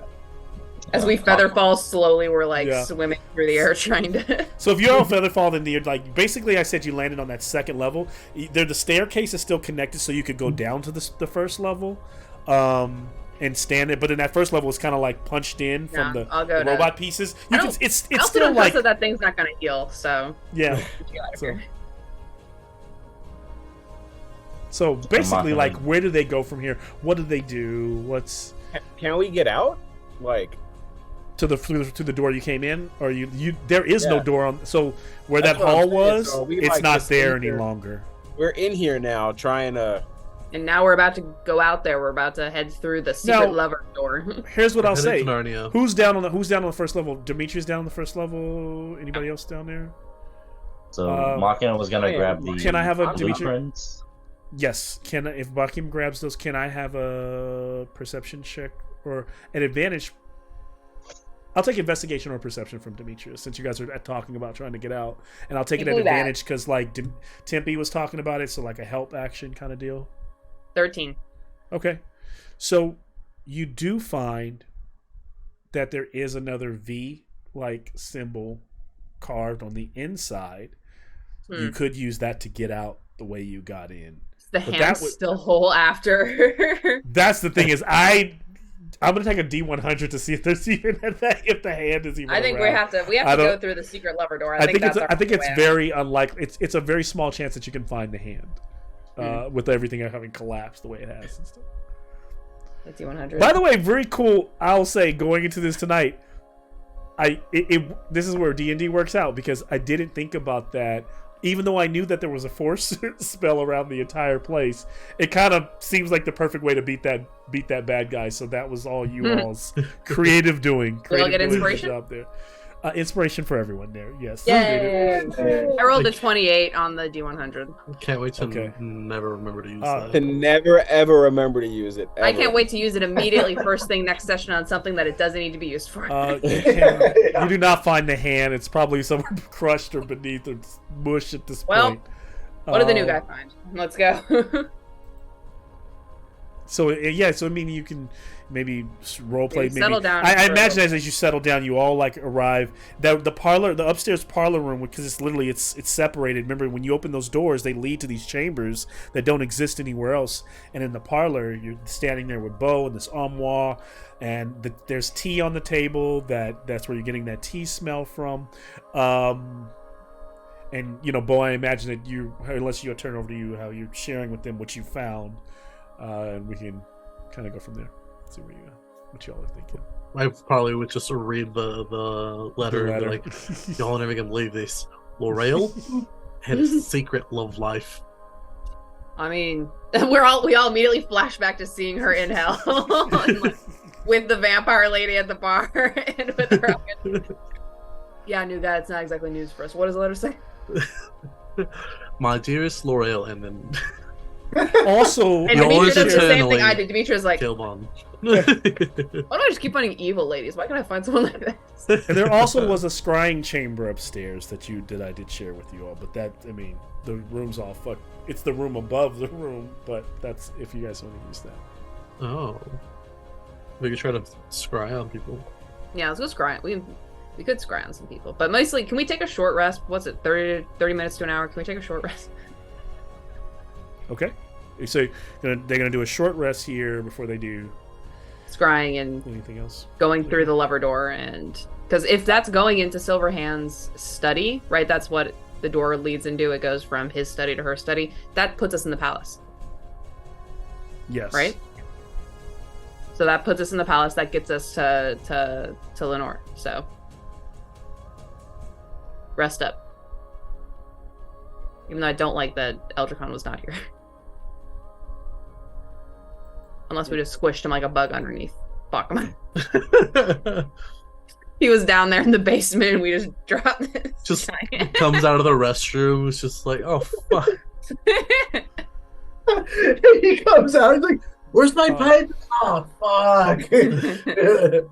So, then they're resting for an hour. So this is it. We'll go around and I want to hear maybe like where you're at. Any last remarks? You don't have to. Everybody doesn't have to go, but any last remarks from your characters, and maybe just kind of describe what we see them doing, resting, and how they're resting in the parlor.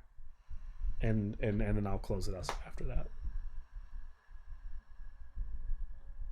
Or if there's anything that you're sharing, any like these are just like last things you may want to like tie, any loose ends from this episode that you want to. It's just kind of giving you an open space, since I think I know where they're going to take a rest for now. I'm just laying, like sitting in the corner, maybe like on a cushion or something, and my snake pence is just flying around the room in like circles. Demetria comes over to where Bo is, and she takes the load off, sitting down next to him, and then she looks over and she like pats him like twice, and says, "Thanks for helping out with the floor thing. Good job." Yeah. And you're kind of like in charge, right? Let's not call it that. I mean, I listen to you. I respect you. Scary thought, new thought, but thank you anyway. Well, last one. If I light it, are you gonna knock it out of my hand? Demetria thaumaturgies a flame and lights it for him. And then it passes it over there. She takes it. When I used to smoke, it was different stuff. I got some of that too, but it's back in my apartment. We'll save that for after. We'll save that for family show. Family show, guys. Stay on target. Y'all got any crack? What the fuck do you think we are? What the hell's wrong with you? Oh, Tempe, I had the wrong impression about you. Like, yes. Tempe needs something stronger. That's how far Tempe's fallen. He's He's like doing lines off like the fucking monster's armor and shit. Off this guy. Short rest. Machina would be going over the blueprint for said golem, and then seeing if any of its hardware is compatible, and at least removing its core, and then leaving a book on the corpse that reminds it most of Machina. Or Yeah. a book that has a story that reminds Machina of it. Okay. I like the idea. I think that next episode, in between now and then, I can decide or randomly to choose. Maybe there's a magic item or something that comes off of this thing that Machina can take, and that will count as like the way he's, used the what's left over, the scrap, and like he was discussing. I mean, I can totally see Amnon, like, after seeing what Machina's doing, to helping him whatever he needs. And they only have they're only taking an hour, right? So they're down there like, and Machina probably does. I would say anyone actively doing that is probably not resting, so it's probably not a short rest. Never mind. I have to rest. I will watch him from afar and direct him. Shout like, look over there. Yeah. I'll just relay it through Axel. I'm like, yeah, just tell him to do that. All right.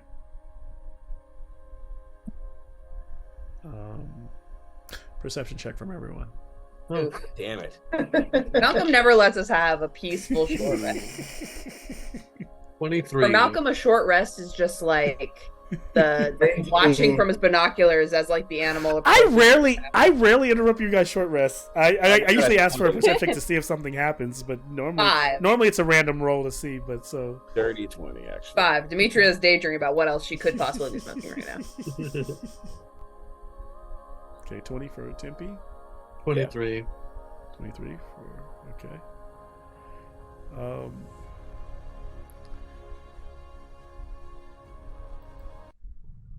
I'm gonna share this. This is not what they see. Somewhere in the darkness, in a room, a group of figures cloaked and with staffs in hand, at least 5 of them, march in unison behind a knight. And the two figures in the group are kind of like chatting. It's like, shit, the thing he reeks of death. Well, it is a death knight. He told us, the Blackstaff told us to follow him. He knows everything about them. He knows their every move. He says they'll be there. He even knows how long they rest. They're right here, and as they stop in this room, the knight says, "They're on the other side of this door. Have at it. I'll be waiting." Yes. And Bo is resting, and he hears the armoire creaking. And as he's looking up, a hand is coming out, and the hand is lighting up and will crash to back and in there. Your short rest will be cut short. Damn it. I already rolled my hit points. Comment down below if y'all hate Malcolm too. Comment down below if you just want us to have a nice short rest for once. Can we have a nap? Just a little. I was imagining, when the ring wraiths come into the inn. Yeah, like moving like they're on a conveyor belt, Yeah. I like that. I guess I'll bring my hit points back down. Right? God. Wait, I usually give you all. You guys didn't reinforce. I usually listen to you guys. I listen for cues on how you reinforce the room and stuff like that. There was none of that, and I made it very clear in the love letter that she could come to his room whenever she wanted as well with the same. But we were too distracted by how saucy it was.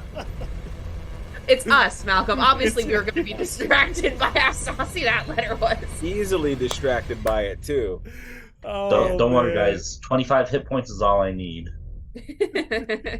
So long as Jameson's alive, we've got a fighting chance.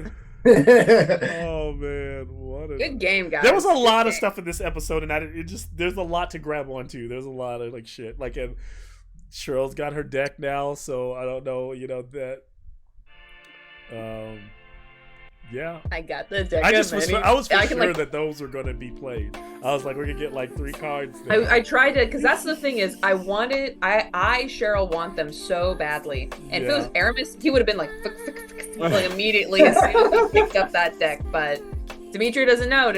I bought a deck so that I can like put them on camera, like play them out. So they're well, you better keep those out. You better keep those out, Malcolm, because I have them in the inventory, and I swore that if I ever got my hands on the deck of many things, I would pull at least one. I'll show you what they kind of look like. I gotta like re-listen to like the deck of many things lore just to be scared and what you can do with it. Carol, if you get put in a gem, I'm gonna be mad. Well, you can literally reboot this entire game. It's like, or because what's one of them? One of them is like someone who is loyal to you becomes like murderously intent on you. Like someone's like who do we have that likes us anymore? Sagat would be the ultimate choice for that, but he was already evil. Man, Ravi. He's very dead. Ravi's dead. He comes back as a red. That's the one I want is the star. There's one that gives you wishes. There's one that gives you the wish spell 3 times. Just I wish Ravi would want to be resurrected. That's good. I wish Tiamat was where she was supposed to be. But where's she supposed to be, according to you or according to her? Monkey paw. Monkey paw and other finger curls. That short story is actually really freaky. Have you ever read the actual short story about the monkey's paw? No. I haven't, actually. But I feel like it's actually really freaky. Yeah, it's a good story. So I gotta say, if you happen to get the 3 wish spells, you can make the first 2 something like really embarrassing for Tiamat, and then the 3rd one finally I wish that Tiamat would wear socks with sandals. I wish. Can you wish that Tiamat was a 5-headed Pomeranian? And then just the final boss is her with socks and sandals. And make Malcolm sew little socks to put on his goes, yeah. No, make her a Pomeranian, then Malcolm can't use his big. I already told y'all, I had the party that literally wished her out of existence, and that's why this campaign exists today, because she was wished. So I'll make it our problem next campaign. I'll make it another Malcolm group problem. Make it another group, yeah. What other group was it? So we can go whoop their ass. Yeah, who did this? It didn't work. They still had to fight her, but. Wait, wish for a lawyer, and then have the lawyer create a wish spell so you can trap Tiamat without any loopholes. Oh man. Wish for her to have taste buds in her asshole. Oh jeez. All right. Well, I'm gonna end the night with that. That is, yeah. Good night. Monkey paw I'm sleep, y'all. I'm going to sleep. Y'all hit it up. Night, Sean. Thank you, guys. Nice, Sean. Oh, man. Good stuff. Good game. Hey, yeah, y'all. What if we send Tiamat somewhere where magic doesn't exist? I wish that Tiamat would fall in love with me. It's actually real. She just traps you in hell with her. Yeah, I'm like a little slave lay. I get up next time you guys have to fight her. I wish Tiamat and Bahamut became a single entity. Oh, actually interesting. Ooh, I wish that Tiamat. If we split up Tiamat into her 5 components, and then we mix and match.